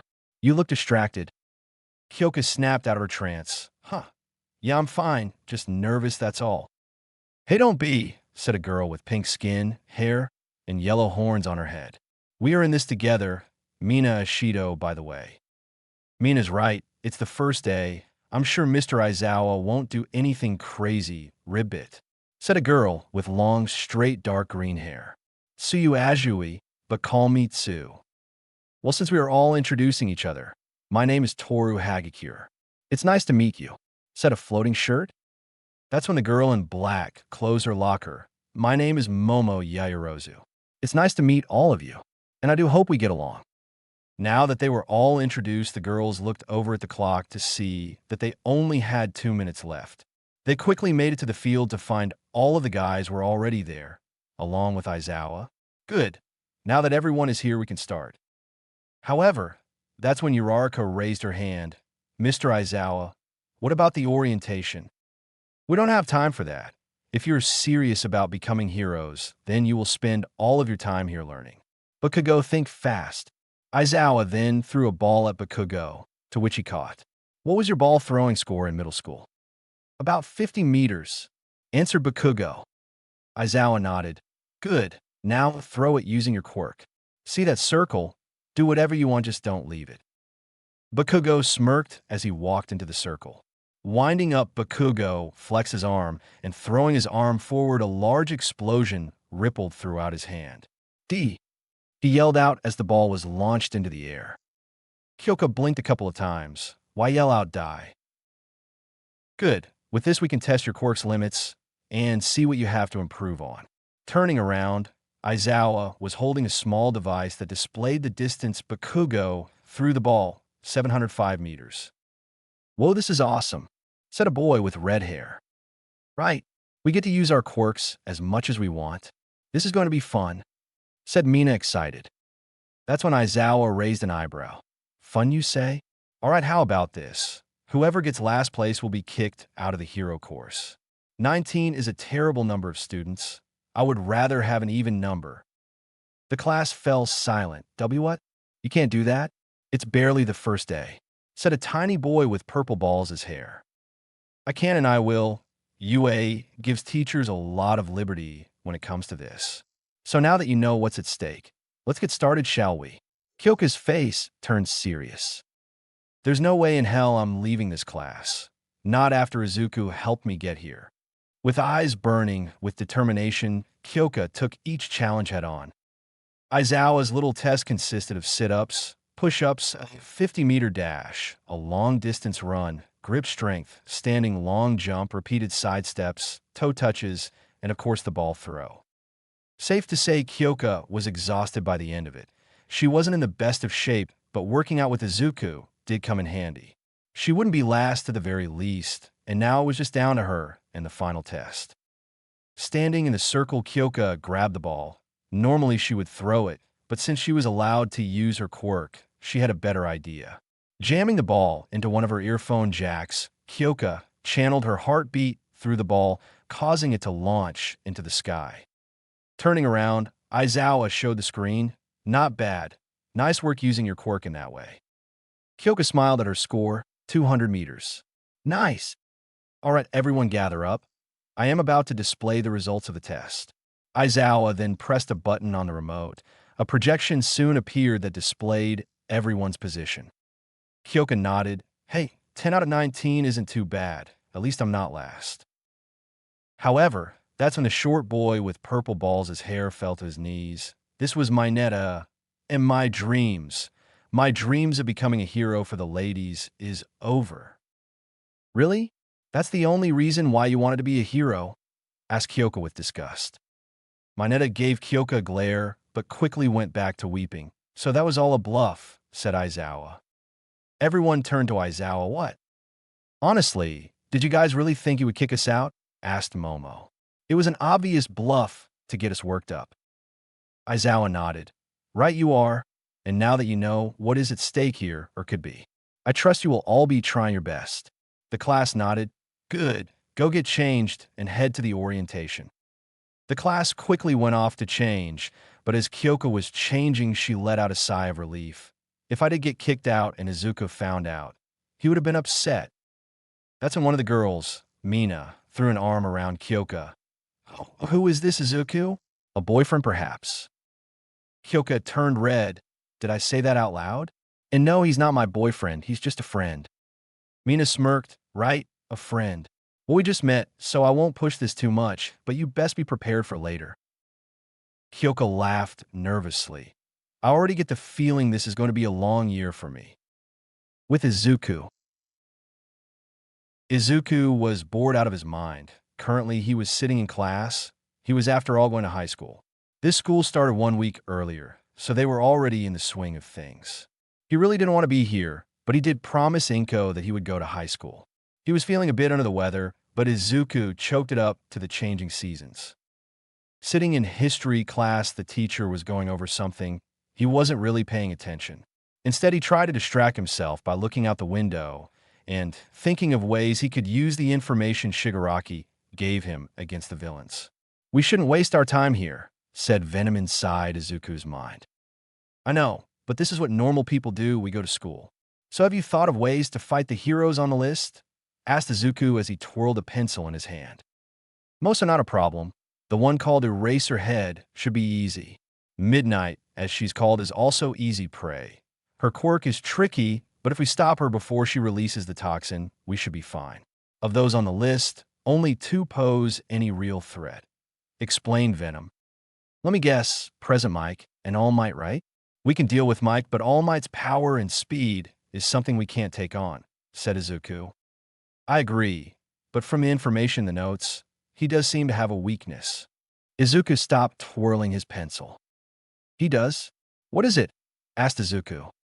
For what I gathered, All Might has some sort of injury on his body that has made him considerably weaker these last couple of years. If we can find this weak spot, we can exploit it. Izuku narrowed his eyes. Easy, Izuku. We know you hate him, but we'll have our chance soon enough. Izuku closed his hand, causing the pencil to break in his hands. I'll make him pay for shattering my dreams like that. Midoriya, you with us? Asked his teacher. Izuku looked up. Yeah, I'm here. Good, so can you tell me when Constantinople fell? Asked the teacher. Izuku stood up. May 29th, 1453. The Ottomans took down the city after a 53-day siege. The teacher was surprised. He thought Izuku wasn't paying attention. Correct. Sitting back down, Izuku went right back to looking out the window. I wonder what Kyoka is up to.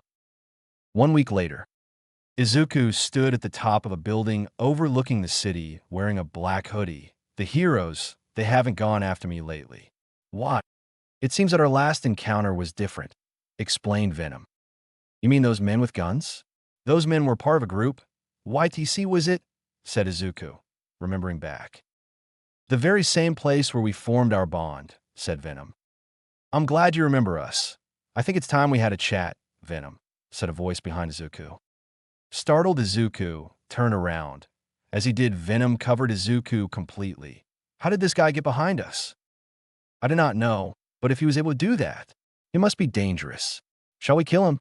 Asked Venom. Wait, if he wanted to attack us, he would have already. Let's see what he has to say first, said Izuku. Who are you, and what do you want? Asked Venom as he towered over the man. The man walked up to Venom and fixed his tie. Like I said, I'm here to talk. Venom growled. Then speak, but if we find what you have to say annoying, we will kill you. The man laughed. To think you became this violent. That's to be expected. You did kill all of our other test subjects. Let me introduce myself. My name is Kenshin Yaoyorozu, CEO of YTC. Izuku's eyes widened. It's really him, but why is he here? And why did he say that you killed the other test subjects? What is he talking about? Nothing, don't worry about that, answered Venom. We know who you are. You forced us to bond with the others. Treated us like a lab rat. Venom then reached out and grabbed Kenshin by the neck. Lifting him up, Kenshin struggled to breathe. W8, I said I was here to talk. Let me do that. To the both of you. Venom narrowed his eyes. Venom, don't kill him. Throwing Kenshin to the ground, Venom stood over him. Get on with it already. Grabbing his neck, Kenshin began to cough. I'm here to offer the boy inside you a chance, to give you up. Of course it won't be free. I am ready to offer you 1 billion yen. All the boy has to do is hand you over. Venom laughed. The boy would never trade us for money. If that's all you have to say, then I'm leaving. However, just as Venom was about to leave, Kenshin stood up. He doesn't know, does he? What's happening to him? Venom stopped. Oh, I see. You never told him. What you do to your hosts. Venom, what the hell is he talking about? Asked Izuku nervously. It starts off small, tiredness, loss of concentration, violent outbursts of anger, but soon the symptoms become worse. First the liver fails, then the kidneys, followed by the lungs, and finally the heart. Kenshin laughed. You kill every host, even those with a so-called perfect host. Venom roared, causing the split to splatter across Kenshin's face. Shut up. You know nothing. We can fix him. Kenshin smiled. We both know that's a lie, a farce you tell your host to gain their trust. In a fit of rage, Venom smacked Kenshin across the face, sending him flying back across the roof. Do not come near us anymore. If you do, your entire company will be burned to the ground. With that, Venom jumped from the roof. As he was, Izuku finally asked, Is it true? What he said, is it true? Venom stopped atop a light pole. No, they are all lies. We would never do that to you. You cannot start doubting us, Izuku. Without us, remember, you are nothing. We gave you power, we gave you purpose, and we could be the ones to take it away. Remember that. Let's just go home. I'd rather stick around here any longer, said Izuku as they made their way back home. However, just as they were about to go home, Izuku got a call on the phone Shigaraki had given him. We are ready. Meet us at the location we are sending you at 12 p.m. We have a job for you. is all Shigaraki said before hanging up. Now, at home, Izuku didn't say a word. Instead, he went straight to bed. Tomorrow, he was finally going to pay back the debt he owed. Back on the roof, Kenshin was helped up by his men. "Are you okay, sir?" Kenshin nodded. Standing up, he straightened his tie. "I'm fine, so. Did the camera work?" One of the men nodded. "Yes, sir. The camera on your tie captured it all." Kenshin smiled. "Good. Send everything to the lab and have them analyze it all." The next day, Venom was swinging from building to get to his designated point. A while later, he finally landed on top of a warehouse. Making his way inside, he noticed that it was empty. "What is this, some sort of prank?" asked Izuku. However, as Venom looked around, a black portal opened up in the middle of the warehouse. From it appeared Kirojuri. "Venom, good, you're here. Please follow me. I will take you to the hideout." Nodding, Venom walked into the portal and once again found himself in the bar. Shigaraki sat on a stool. "I thought you wouldn't show up." "A deal is a deal, and we don't break our word. Now tell us, what are we going to do?" asked Venom. "We're going to take down All Might," said Kirojiri. Venom's eyes widened. "Can you do it? Can you really kill him?"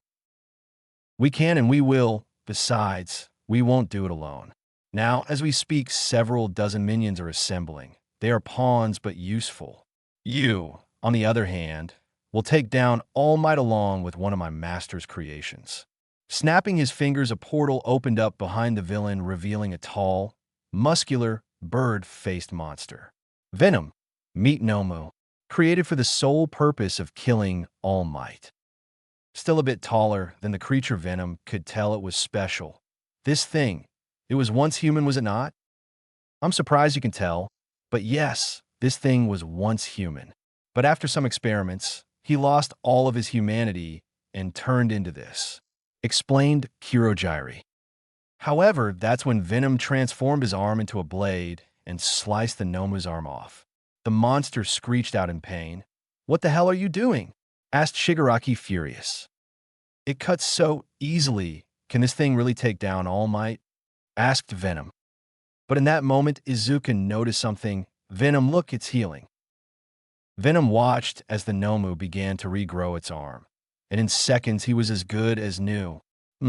Perhaps I underestimated this thing. What else can it do? It has All Might's strength and speed, along with super regeneration and one other quirk.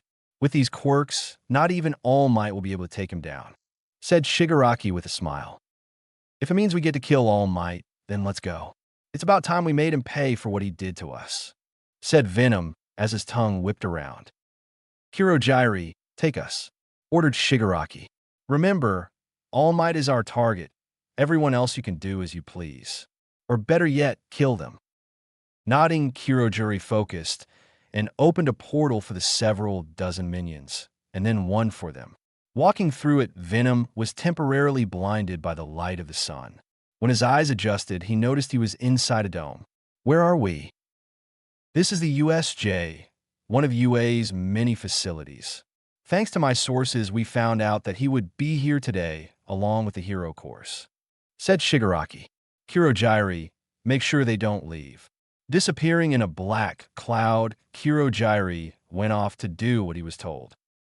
Izuku couldn't believe it. The hero course, then that means. Looking toward the entrance, Izuku could see a group of scared kids, and in the crowd stood Kyoka. "And no, we can't do this anymore. Kyoka is there." Venom surprisingly agreed. "Agreed, but if we attack Shigaraki, he might unleash that beast on us." "I don't care. We have to stop Shigaraki." With Kyoka and her entire class now stood in fear as villains began to appear from the center plaza. There were attempts to call for help, but signals were being blocked. Standing in her hero costume, which consisted of a black jacket that ended at her waist and sleeves of her arms. She also wore a pale red shirt, a choker, and big boots that acted as speakers to plug her earphone jacks in. "Man, I didn't think we would deal with real villains this early." "Everyone stay back," ordered Aizawa as he lowered his goggles. 13, get the students out of here.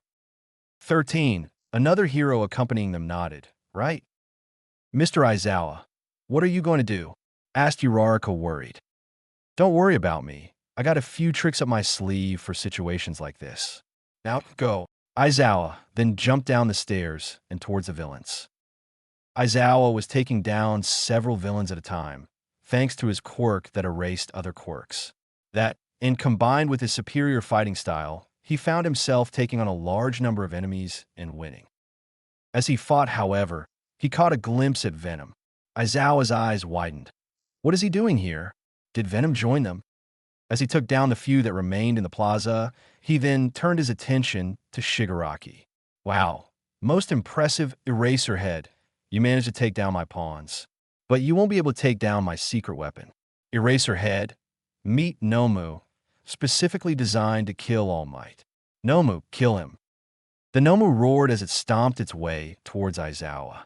He tried to use his quirk, but found that it didn't even slow down. But that's when Venom grabbed Shigaraki by the arm. You didn't say we would be attacking students. What about All Might? He's supposed to be here. You will wait until he shows up, said Shigaraki.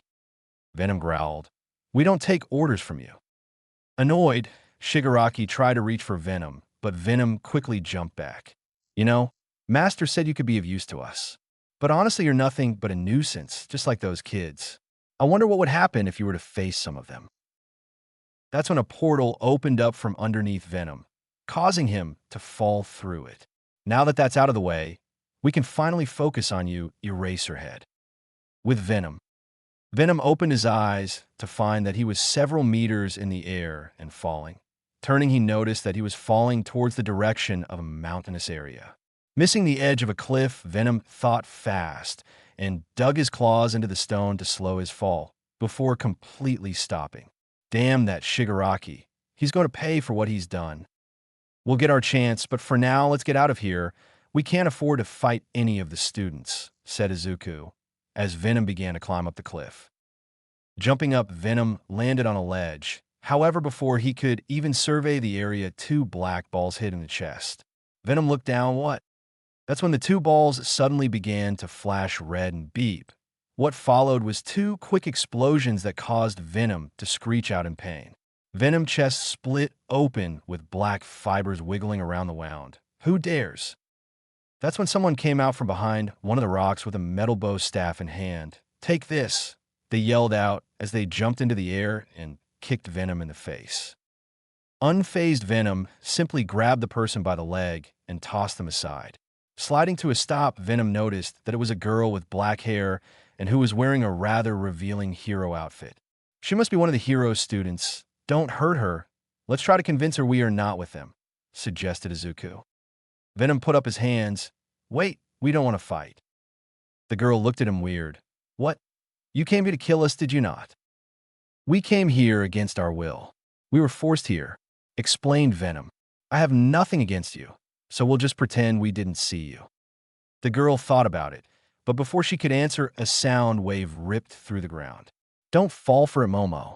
He's trying to lower your guard, yelled out Kyoka as she stuck her jacks into the ground. Kyoka? Damn it. Why now of all times, said Izuku as Venom jumped forward and avoided the rocks. Momo nodded. Right, I can't believe he almost got me with his tricks. Venom landed behind the 2 girls. We weren't tricking you. Just listen to us. But Momo was done talking. Jiro, I'll distract him once I do hit him with a sound blast. Kyoka nodded. Right. With sparks coming off her arm, Momo began to create something. Once she was done, it materialized as a container.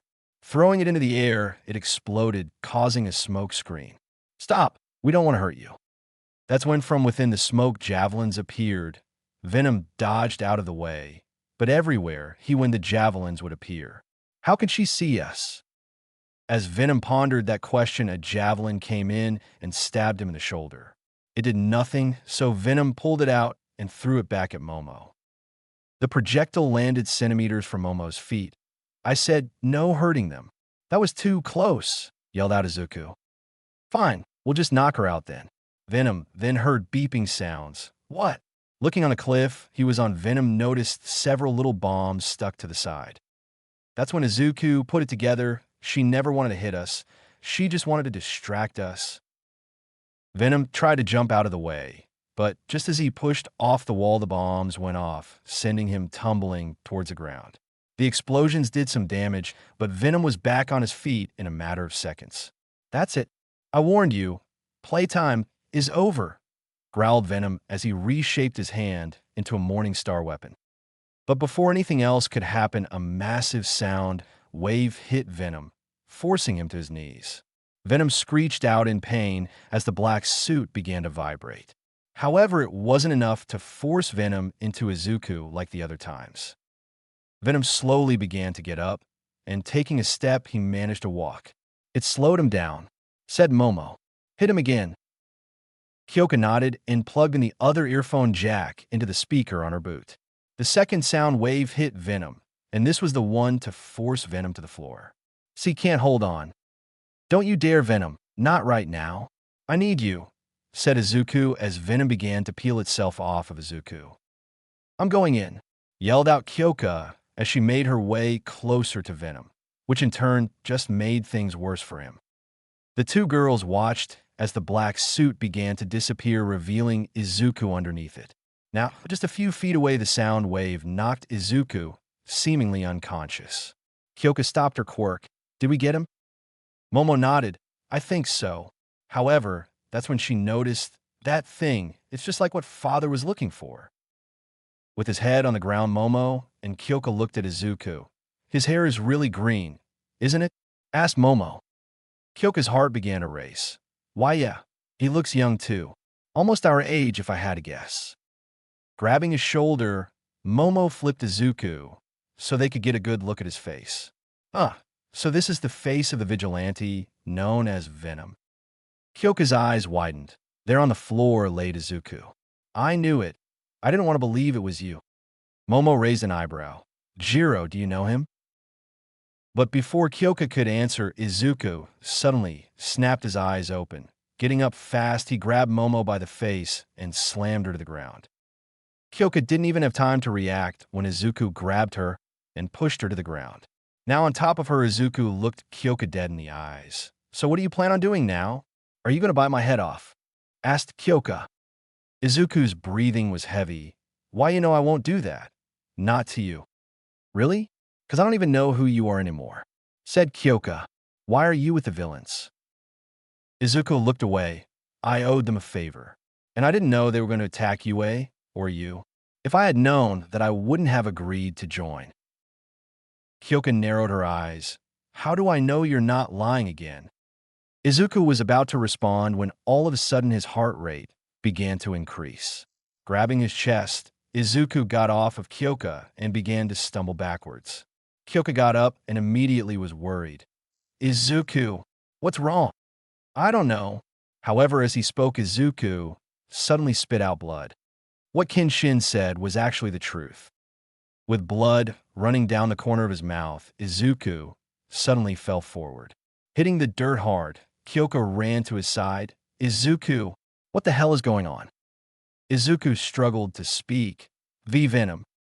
Kyoka didn't understand, but one thing she did understand was that her friend was hurt and she needed to help him.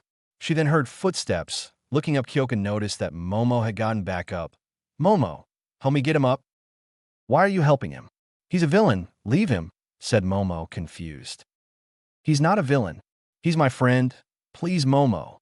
"I can't leave him," said Kyoka. Momo looked at Kyoka and knew that she wouldn't give it up. Sighing, Momo nodded and began to help Izuku up. Now leaning up against Kyoka, they slowly made their way towards the plaza. As they were walking, Izuku spoke. "Why your hero costume? I like it." Kyoka smiled. "Shut up and save your strength. I'll get you out of here. Then we're going to have a nice long chat." Izuku chuckled. "I'd rather die." Kyoka looked ahead. "If you live, I might do it myself." Down at the plaza, Aizawa had lost. Even with his skills, he was no match for the Nomu. This was apparent by the fact that he was lying face down in a pool of his own blood. Grabbing his head, Nomu forced Aizawa's head up. Blood ran down the hero's face as he groaned in pain. Shigaraki smiled, seeing this. The Nomu is even better than Master said he was going to be.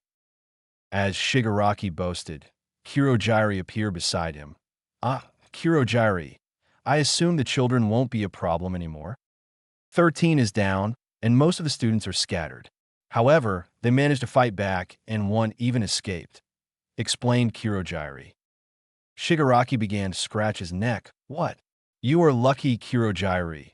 If it weren't for the fact that you are our way out, I would have killed you by now. Taking a moment, Shigaraki calmed down. Oh well, seems like it's game over. Let's go.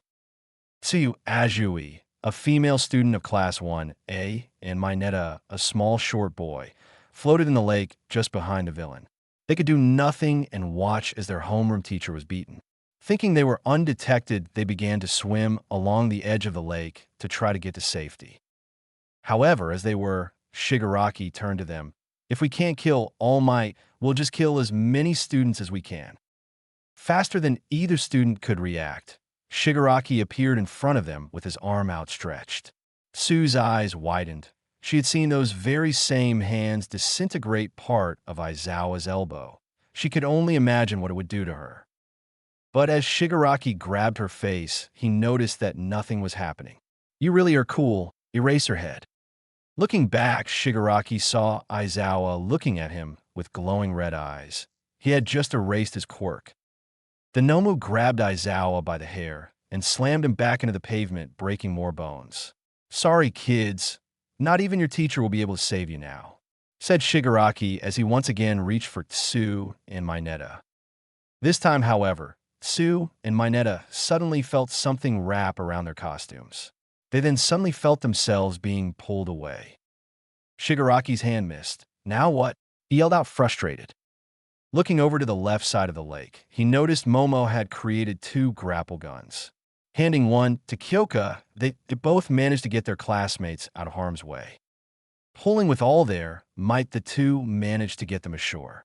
You 2 all right? Asked Kyoka. They both nodded. Thanks to you 2, Ribbit, said Tsu as she untangled the wire around her chest. She then noticed Izuku leaning up against a rock. Who is he? Long story. Right now we need to head toward the exit, said Momo. However, as they turned to leave, their path was blocked by the Nomu. Kyoka looked up. Horror filled her face. Ah, crap. Nomu, kill them, ordered Shigaraki. The Nomu roared as it raised its massive fist. As it brought it down, Momo tried to create something to shield them, but she wouldn't make it in time. The 4 students braced for whatever was coming, but that's when Izuku sprung into action. Even though Venom wasn't surrounding him, Izuku jumped in front of the punch. He knew he couldn't stop it, but if he took the hit head-on, Izuku would help them. With a loud boom, the Nomu's massive fist slammed against Izuku's entire right side. The hit rocked Izuku's body, shattering bones on impact. With blood flying out of his mouth as he flew, Izuku then slammed against a tree, forcing him to a complete stop. Kyoka couldn't believe it. Izuku. Running over to him, she couldn't believe what she was seeing. Laying on the floor motionless was Izuku, a broken, bleeding, and mangled mess. Some of the fingers of his hands were broken, his arm was snapped in 2, and his legs faced the wrong direction. Izuku, no. Why the hell did you do that? Asked Kyoka as she panicked. I couldn't let him hurt you, said Izuku as he struggled to breathe. You have to run. Go, run. But Kyoka shook her head. I'm not leaving you. How sweet. Then you can both die together, said Shigaraki. Nomu, kill them both. Nodding, the Nomu began to walk towards Kyoka and Izuku. I'll leave now, repeated Izuku. But Kyoka refused to move. She was going to stay and fight. Moving her jacks towards her boots, she was about to plug them in when someone told her to stop. Don't. Sound is harmful to us. Do not let out another sonic attack. The Nomu was now in front of Kyoka. With its massive claws ready, it brought them down towards Kyoka. She closed her eyes and got ready for the pain, but to her surprise, there was none. Instead, she heard the screeches of the Nomu as it roared in pain. Opening her eyes, Kyoka noticed that it had black tendrils stabbed into its torso. Looking back at Izuku, she noticed that he was partially covered in a black goo. Izuku, get behind me, said Izuku as he forced himself up. H, how are you standing? Asked Kyoka. Venom. He healed me, but not fully. Most of my body is still damaged, but I can move, and that's what matters. With half his face covered in venom, Izuku lifted his arm and flung the monster away from them. You won't touch her. Shigaraki couldn't believe it. A kid? Venom is just a kid. We aren't just a kid. No, we are Venom, said Izuku as half of his voice distorted into Venom's strength. With venom dripping from his body, Izuku stared down the Nomu. You stay away from her. The Nomu roared. Shigaraki laughed. Do you honestly think you can fight us? You're barely able to stand. How do you expect to fight? But since you acted so heroically, I'll give you a hero's death. Nomu, kill him. With loud thumps, the Nomu ran towards Izuku. Izuku, we should leave. We can't take on his monster right now, said Venom. Izuku gritted his teeth. Shut up. You're no longer in control. I am. And you will do as I say. With his partially covered arm, Izuku created a tendril that grabbed a rock from the mountain zone. Bringing it back, he smashed it against the Nomu, but it did very little to slow him down. Raising its massive hand, the Nomu took a swipe at Izuku. Thinking fast, Izuku concentrated venom on his legs and jumped back. Nomu punched the ground hard enough for it to crack, which sent pieces of rock flying all over the place. Shit, all I can do is dodge. I can't get close enough. He then looked over at Shigaraki. If I can't take this thing down, I'll just have to take you out. While in mid-air, Izuku threw his arm forward and created a razor-sharp spike that headed towards Shigaraki. However, just as it was feet away from hitting, Nomu caught up to the spike and grabbed it. Pulling on it, the Nomu caused Izuku to be lifted off the ground and towards the creature. Plucking Izuku out of the air, the Nomu now had a hand around his neck. Good, very good, Nomu. Now kill him, ordered Shigaraki. The Nomu roared as it slowly began to squeeze Izuku. Feeling his internal organs smashing against each other, Izuku knew he needed to do something, and fast. Creating a spike, Izuku stabbed the creature, but it wasn't letting go. That's when Izuku heard a crack coming from his ribs. Fuck! Kyoka watched in horror as the person she cared about was being squeezed to death. Damn it! Momo, I need those smoke bombs. Momo looked at her curiously. Why? No time. Just give me some, ordered Kyoka. With Izuku, he no longer had the necessary air to scream. With blood running down the side of his mouth, Izuku smiled. WL, at least it took something that was meant to kill All Might to kill me. The Nomu roared as it was just about ready to finish Izuku off, when all of a sudden smoke bombs exploded around it. The monster looked around confused. Izuku was also confused, but it was clear what was going on when from the smoke a sonic blast hit them both. As the smoke cleared, Kyoka stood there with her jacks plugged into her boots. Sorry about this, Izuku, but this is going to hurt both of you. The sound wave was strong enough to cause the Nomu to loosen his grip on Izuku. Feeling this, and in extreme pain, Izuku managed to free himself. Falling to the floor, he was still being bombarded with the sound blast when someone came flying at him. Izuku's eyes widened as he noticed he was now being dragged in midair. Looking back, he noticed that it was someone with blonde hair. Landing on the ground, the person threw Izuku. You have a lot of explaining to do, Deku. Recognizing the voice, Izuku's eyes widened. Fuck off. I don't need to explain anything to you. Getting up, Izuku was now face to face with Bakugo, his old bully. Looks like you grew a pair, huh, Deku? Asked Bakugo as a small explosion rippled in his hands. Looks like you're still a dick, said Izuku. As he clenched his hand, venom began to appear. However, before either one of them could do anything, Kyoka stepped between them. Hey, I don't know what the hell is going on between you two, and right now, I really don't care. Why? Because of that giant monster. You want to fight? Do it after we get out of here. That's when two other students joined them, Todoroki and Kirishima. Hey, who's the new kid? Asked Kirishima. Izuku blinked a couple of times. She's right. I don't have time to waste on you or your ego. If we want to live, we have to work together. Bakugo clicked his tongue. Fine, but after this you're going to explain everything. That's when the Nomu roared. turning everyone's attention back to it. Nomu, it's time to stop messing around. Kill the kids before the heroes arrive and make it hurt. Venom is mine. With heavy steps, the Nomu ran towards the group. The others couldn't react in time, but Izuku could. Seeing that it was aiming for Kirishima, Izuku activated Venom and wrapped a tendril around the student's waist, pulling him away. Don't get sloppy, I'll slow it down. Once I do, you guys attack. But just as he put Kirishima down, Izuku saw something appear from the corner of his eye. Leaning back, Izuku managed to dodge Shigaraki's hand. Impressive, but the students won't even last a minute without your help. Izuku jumped back as Shigaraki took another swipe at him. Damn it! Without Venom fully functional, Izuku was relying on only a fraction of its powers. He couldn't take on both Shigaraki and the Nomu. Wake up, Venom! Wasting no time, Todoroki put a protective ice shield around them. His quirk gave him the ability to use ice and fire, but he rarely uses fire. Now, what? Asked Kyoka as the Nomu began to hit the ice. We need to think of something, said Kirishima. That's when Momo had a plan.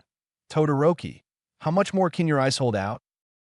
Not long. It keeps breaking it, explained Todoroki as every time an ice wall would shatter, he would put another up instantly. Let it in. We'll use this space to attack it. Once it gets inside Kirishima, Bakugo, use your quirks to distract it, said Momo as the Nomu shattered the final ice wall. However, the plan, they had quickly fell apart when the creature moved faster than any of them could react. Getting up close, the Nomu grabbed Kirishima by the arm and flung him towards the ice. Kirishima already had his hardening quirk active, so he smashed right through and landed outside the ice shell. Todoroki tried to put another ice layer around them, but the Nomu simply smacked him across the face. Todoroki, yelled Momo as she watched him slide to a stop. In a fit of rage, Momo activated her quirk. It would normally take some time to create something that was bigger than herself, but in that instance, Momo created a large cannon. Pulling a string, she fired, which launched a massive cannonball at the monster. With a loud boom, the ice surrounding them shattered as smoke filled the air. Izuku was jumping around when the smoke finally cleared. He smiled when he saw what had happened. Seems like that monster isn't so tough after all. Shigaraki turned to find the Nomu with his arm missing. And no, Nomu. Momo, who was exhausted due to her quirk, fell to her knees. We win. However, as the students enjoyed their victory, Shigaraki smirked. Is that what you thought I'd say? Please, no one, not even All Might, can stop the Nomu. That's when Izuku saw it. The Nomu was regrowing its arm at an accelerated rate. Within a few seconds, it had already grown back a new one.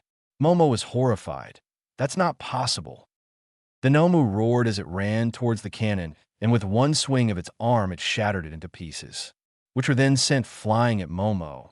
Hitting her, Momo, yelled Kyoka as she laid on the ground. Just then, Bakugo appeared. Die! He yelled out as he fired a massive explosion above and at point-blank range. The area was filled with fire and smoke. Izuku shielded himself as he could feel the heat from the fireball from where he was. However, even before the smoke cleared, the Nomu reached out and grabbed Bakugo out of the air before slamming him to the ground.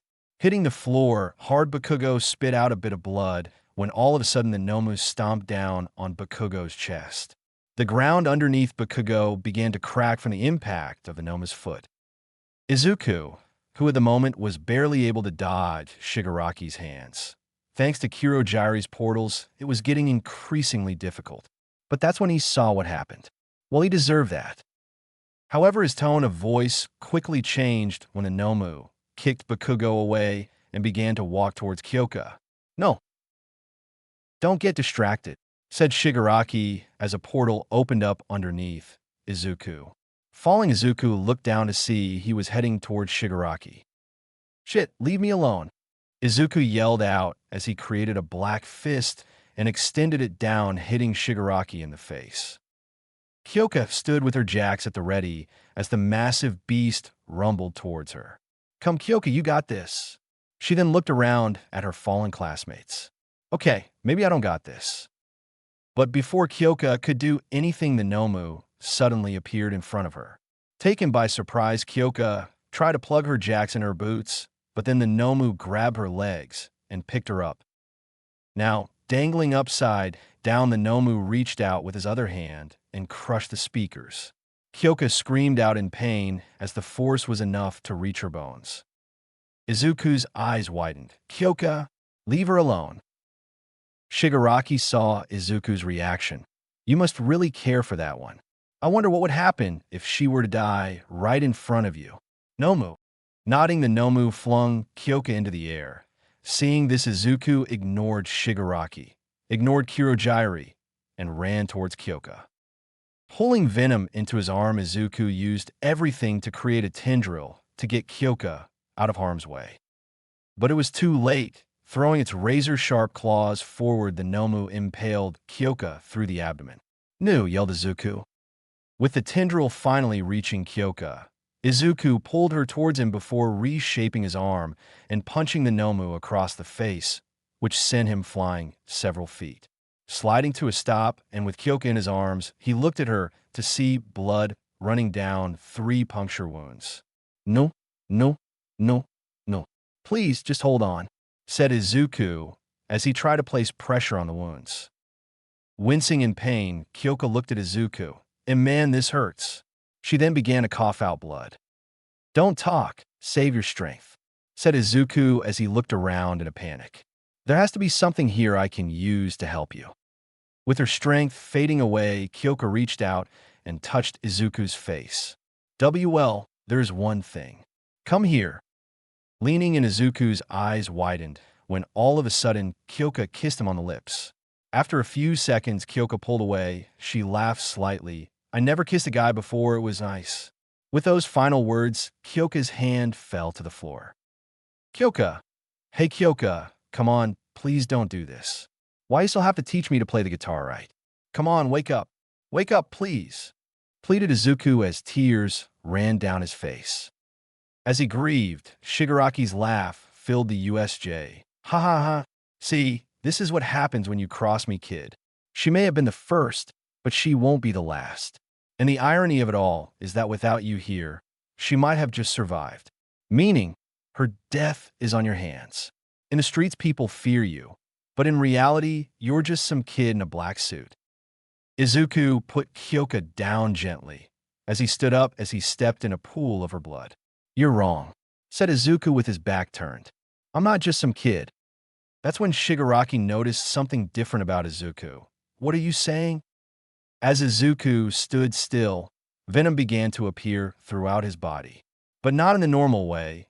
Instead of covering his body all in one go, the Venom symbiote took a while and oozed his way up. Starting from his chest, it then reached his arms when it began to drip off his skin like melted ice cream. Instead of his normal hands, once covered in venom, his hands turned to razor-sharp claws. Black sludge hit the floor underneath Izuku as Venom now covered his body, leaving only the face left. "I am Venom, and I am going to kill you." Looking up into the sky, Izuku let out a blood-curdling scream before turning into an animalistic roar as Venom covered his face. That's when the Nomu appeared. Recovered from the hit, Izuku landed. It too roared as the two now faced down each other. But only one had pure, unfiltered rage fueling them. The two titans ran at each other. But just as Izuku got in close, black spikes began to appear from his body. The spikes launched towards Nomu and stabbed into the monster's body. Then grabbing 2 of the tendrils, he pulled it towards him. Flying through the air, the Nomu screeched in pain as Izuku transformed his arm into a spiked ball and hitting the Nomu across the face. Staggering backwards, the Nomu had no time to react when Izuku came in and began to punch the monster over and over again. With each hit, black sludge would splatter across the floor, along with the Nomu's blood. "I'll rip you to shreds," yelled Izuku as he slashed down the Nomu's chest. However, with every cut Izuku made, the Nomu would simply heal. "You can't win," said Shigaraki. Nomu has super regeneration and shock absorption.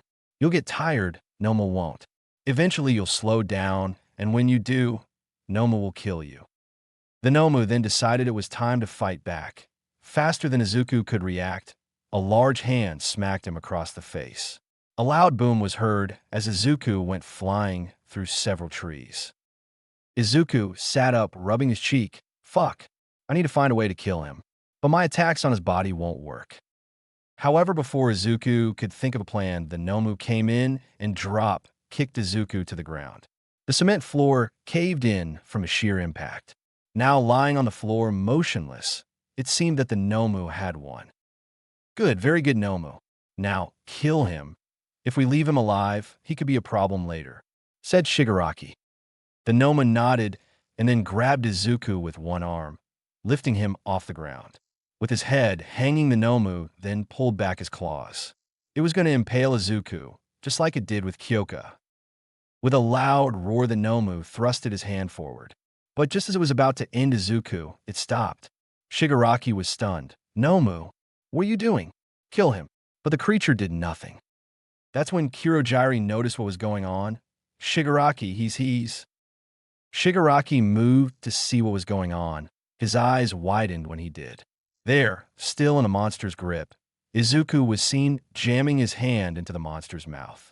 If I can't attack you from the outside, I'll just do it from inside, said Izuku as he began to invade Nomu's body with venom. Still, the monster wouldn't go down without a fight. Running towards a wall, the Nomu smashed into it, hoping that Izuku would fall off. He didn't, but thanks to his body invading technique, the venom mask over his head was fading, which led to him being vulnerable. As they slammed through trees, walls, and buildings, Izuku began to bleed from his head, but he still hung on. Come on, die already. It was coming down to a test of endurance. Could Izuku kill Nomu before he loses consciousness? Or would Nomu kill Izuku before he destroys his insides? After a few seconds of struggling, the Nomu stopped. Did the Nomu do it? Asked Kurogiri. But the answer to that question would answer itself when all of a sudden the Nomu began to shake violently. Then nothing, followed by the sound of popping. The Nomu then fell to its knees as black venom began to spew out of every socket, crevice, ripping him all around his body. Now free from its grasp, Izuku too fell to one knee.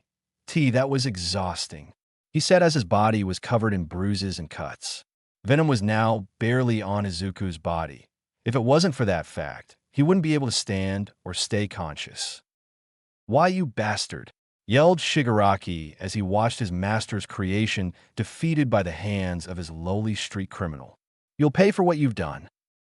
Shigaraki was about to run at Izuku when all of a sudden the doors to the USJ exploded open. Fear not, students, why? Because I am here. Standing at the door and ripping his tie out was All Might, the #1 hero. Shit's All Might. We can't win Shigaraki, we have to retreat, suggested Kurogiri. No, not until this one is dead. Shigaraki ran at Izuku, but before he could even get close, Kurogiri opened up a portal underneath his feet. I'm sorry, but the master has entrusted me with your safety. I won't let him down, said Kurogiri. Kurogiri, let me go. I won't rest until Venom is dead. Do you hear me, kid? I'm going to find you and kill you with my own hands. Just you wait. With that, Shigaraki disappeared through the portal.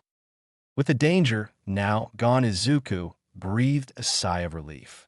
He then turned towards Momo, who now had Kyoka's head on her lap, crying. Limping his way towards them, he stopped just short. Kyoka, I'm so sorry. I couldn't save you. The girl is still alive. There's still time to save her, said Venom inside Izuku's head. Izuku's eyes widened. Venom, what do you mean? We can heal her. You can use us, but if we do that... But before Venom could explain further, Izuku interrupted. Do it. I don't care what happens as long as it saves her, said Izuku, causing Momo to jump. Very well. Izuku then kneeled down and touched Kyoka's cheek. You might want to step away for a second, Izuku said, looking at Momo. Momo was confused, but saw that Izuku's eyes were filled with sympathy. She nodded and backed away. Can you really do it? Can you save her? That's when Venom appeared around Izuku's hand and began to slowly wrap around Kyoka's body. Izuku winced in pain as he felt everything that Kyoka was feeling. I don't know, but I will try. Seconds passed, and Venom now covered Kyoka's body except her face. With his other hand, Izuku felt her skin go cold. It's not working. Why isn't it working? We are still far too weak, explained Venom. Then do something, yelled Izuku. However, in that instance, he suddenly began to spit out blood.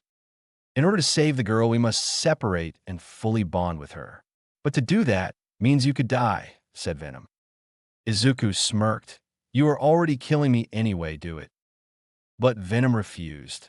Your life is much too important to throw it away for the girl. That's when Izuku snapped. Shut up. You will do what I tell you. Her life is important to me. Now, do it. With no other recourse, Venom then shaped itself into what Momo could only describe as a violet color drape and covered Kyoka. But now that Venom left Izuku, the effects of battle and the damage Venom caused inside Izuku's body all began to hit him. With his vision blurry and his heart pounding, Izuku slumped over and got one last look at Kyoka before passing out with blood running down his injuries. Please, at least let her live. At the same time, All Might landed in the plaza to find Izuku on the floor passed out and his students limping out of where they were thrown but alive. What happened here? And who is this kid? He asked himself. Later, All Might in his buff form walked down the halls of hospital. He then arrived at a door with armed guards outside. All Might, sir, they are waiting for you. Nodding, the hero was allowed in. Once inside, he was then met by more armed guards, all pointing their guns at a door. It's all right now, guys. You can lower the weapons, said All Might as he walked past them. All Might, the others are already inside, said one of the officers. Nodding, All Might went into the next room, where he found the pro heroes, Midnight and Present Mike, along with Nizu sitting on the heroine's shoulder. All Might, how are the students? Asked Nizu. Some are hurt, but they'll live thanks to Recovery Girl, explained All Might. Nizu nodded. Good. Now what are we going to do with him? Everyone turned to find Izuku on a wall. Chains were strapped to his arms and legs to prevent him from leaving. But fortunately for them, Izuku was still asleep. First, we should find out who he is, Midnight said. Izuku Midoriya, age 14, quirk, none, said Recovery Girl as she read from her file. Just your normal high school kid. All Might narrowed his eyes. It really is him. He's the kid I met on the roof. I told him he couldn't be a hero. What about his parents? Have they been informed? Asked Midnight. His mother is on her way here. It won't be long before she arrives, said Nizu. Now the question is, how did the villains get a hold of him? If what the students say is true, then this boy is Venom. That is a very good question. Once he wakes up, he will have a lot of stuff to answer for, said Present Mike. However, in that moment, Izuku suddenly snapped his eyes open and began to thrash around violently. Kyoka, he yelled out as he pulled against the chains around his wrists. The heroes flinched but knew that the chains would hold him. However, their confidence wavered when black strings began to appear around Izuku's arms. Shit, hold him down, said Present Mike.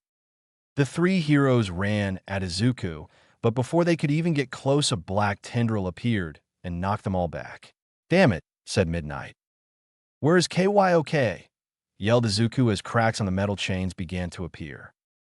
He's going to break free, yelled out All Might as the chain around Izuku's left arm shattered. Thinking fast, All Might rushed Izuku, pinning his arm back onto the bed. Easy, kid, we aren't going to hurt you. But Izuku wasn't listening. Grunting and straining venom appeared around Izuku's arm. That's when All Might could feel his arm being pushed back. He's strong. Just when Izuku was about to push All Might off, the hero pushed back, pushing Izuku back onto the bed. Young Midoriya, it's all right, you're safe. Young Jiro is also fine. She's in this hospital too. Hearing this, Izuku's eyes widened. He then began to calm down. I want to see her. Sorry, but that won't be possible, said Nizu as he walked toward Izuku. We have a few questions we want answered. Let's start with how did you join the villains that attacked the USJ? Izuku relaxed. By chance, they gave me some useful information and I owed them. But I didn't know that they would be attacking UA students. Nizu looked up to see a green light flash. I see, so you were tricked. All right, then answer this. How did you get this power? Your file says you're quirkless. Izuku stayed silent for a second. I suddenly manifested it. Once again, Nizu looked up, but this time a red light flashed. Want to try again? Thanks to your encounters with Eraserhead and All Might, we have a suspicion that your quirk is not actually a quirk. So I'll ask again, how did you get your powers? The heroes waited for a response, but instead they heard Izuku laughing.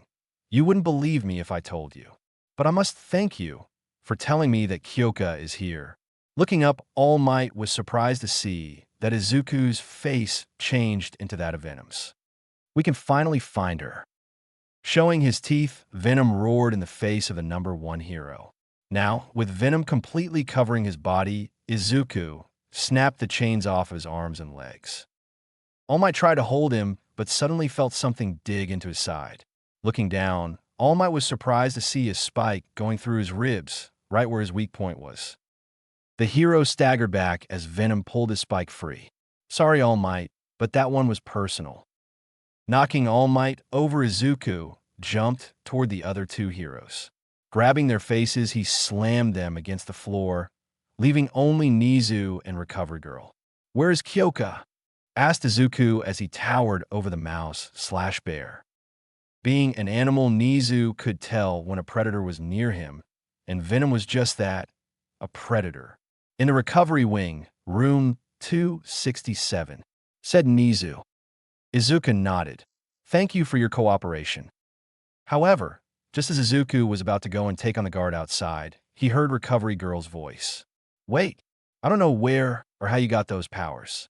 But before I got here, your organs were in tatters, almost as if they were being eaten from the inside out.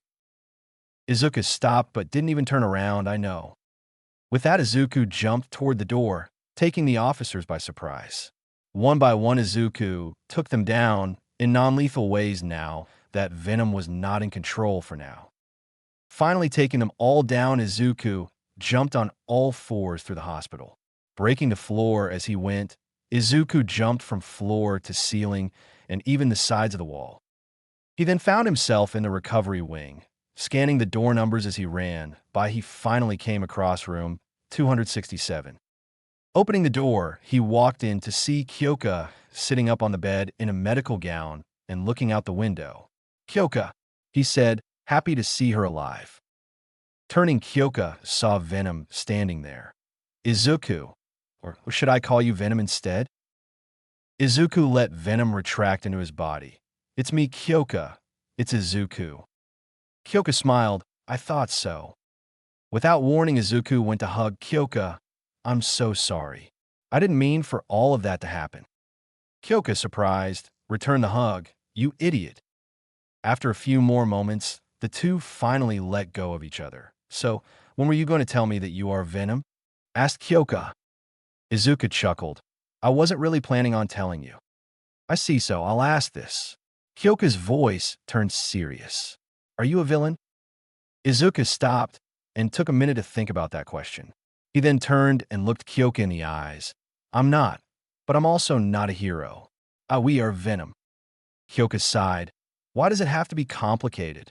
Anyway, care to explain how I'm still alive? I was stabbed in the abdomen. I should be dead. That's when Izuku put up his hand, letting Venom cover it. Honestly, I don't know. I just sort of trusted Venom on it. Though we did have to separate for a while to heal you. Kyoka thought back, and the last thing she could remember was pain, a pain on her abdomen. Then a strange, warm feeling surrounded her. It almost felt like a kotatsu. And then a voice, Kyoka Jiro, you will not die today. If you do, you will be devastated. So live. When she woke up, she noticed that she was in a hospital bed. Kyoka touched her abdomen and felt no pain. What's going on? You're safe now, Miss Jiro, said Nizu, walking into the room with All Might. What happened? The USJ, the class. Is the class all right? Asked Kyoka, concerned. All Might smiled. Everyone is fine. Just a few broken bones and cuts, but nothing recovery girl can't fix. Kyoka nodded. That's good. What about Venom? Where is he? Nizu and All Might looked at each other. He's here in a secure location of the hospital. He hasn't woken up yet. I see, responded Kyoko with sadness in her voice. That's when All Might walked up to the bed. We need to know. How do you know Venom? I don't, answered Kyoka. You don't have to lie. Your classmates have already told us everything. All we want to know is who and why Midoriya did what he did, said Nizu. Kyoka sighed. All right, I'll tell you. Back in the present, Kyoka looked at Izuku, and that's all I remember. I see. Sorry for keeping it from you. I just thought if you knew, you'd just leave me, said Izuku. Izuku, come here, said Jiro, motioning him to get closer. Confused, Izuku did what he was told. He was just within reach when Kyoka slapped him. Izuku's head whiplashed to the side. Oh wow. That was for attacking my class. You may have not known who you were attacking, but you should have been better. Izuku looked away in shame, but just then he felt something else on his face. It wasn't another slap, but rather the calm, gentle hand of Kyoka. And this is for saving me. Pulling on his face, Kyoka brought their lips together. Izuku's eyes widened for a second as he processed what just happened. A few more seconds passed, and the two then pulled away. What followed was dead silence. Kyoka. But before Izuku could say anything else, Kyoka put her jacks to his face. Shut up. Izuku smiled as he saw Kyoka blushing red. You're cute when you blush. That only caused Kyoka to blush harder. I told you to shut up? I know. Izuku then grabbed Kyoka's hand. But as they shared this moment, it was interrupted when Venom appeared from Izuku's back. Sorry to break this up, but we have a problem. Kyoka jumped at the sight of Venom. What the hell is that? All right, Kyoka, meet Venom, said Izuku. Venom, meet Kyoka. Venom growled. I know who she is. We were bonded for a short while, remember. Kyoka blinked a few times. Wait. I thought you were Venom? And isn't that your quirk? All right, well, yes and no. This little leech that is munching on me is named Venom. And technically I don't have a quirk. I wasn't born with one, explained Izuku. Hey, I'm not a leech, said Venom angrily. If he's not a quirk, and you're not Venom, what is he? Asked Kyoka. I'll explain later, but first, Venom, what's the problem? Asked Izuku. There's several men with weapons headed this way. What are we going to do? Asked Venom. Can I eat them?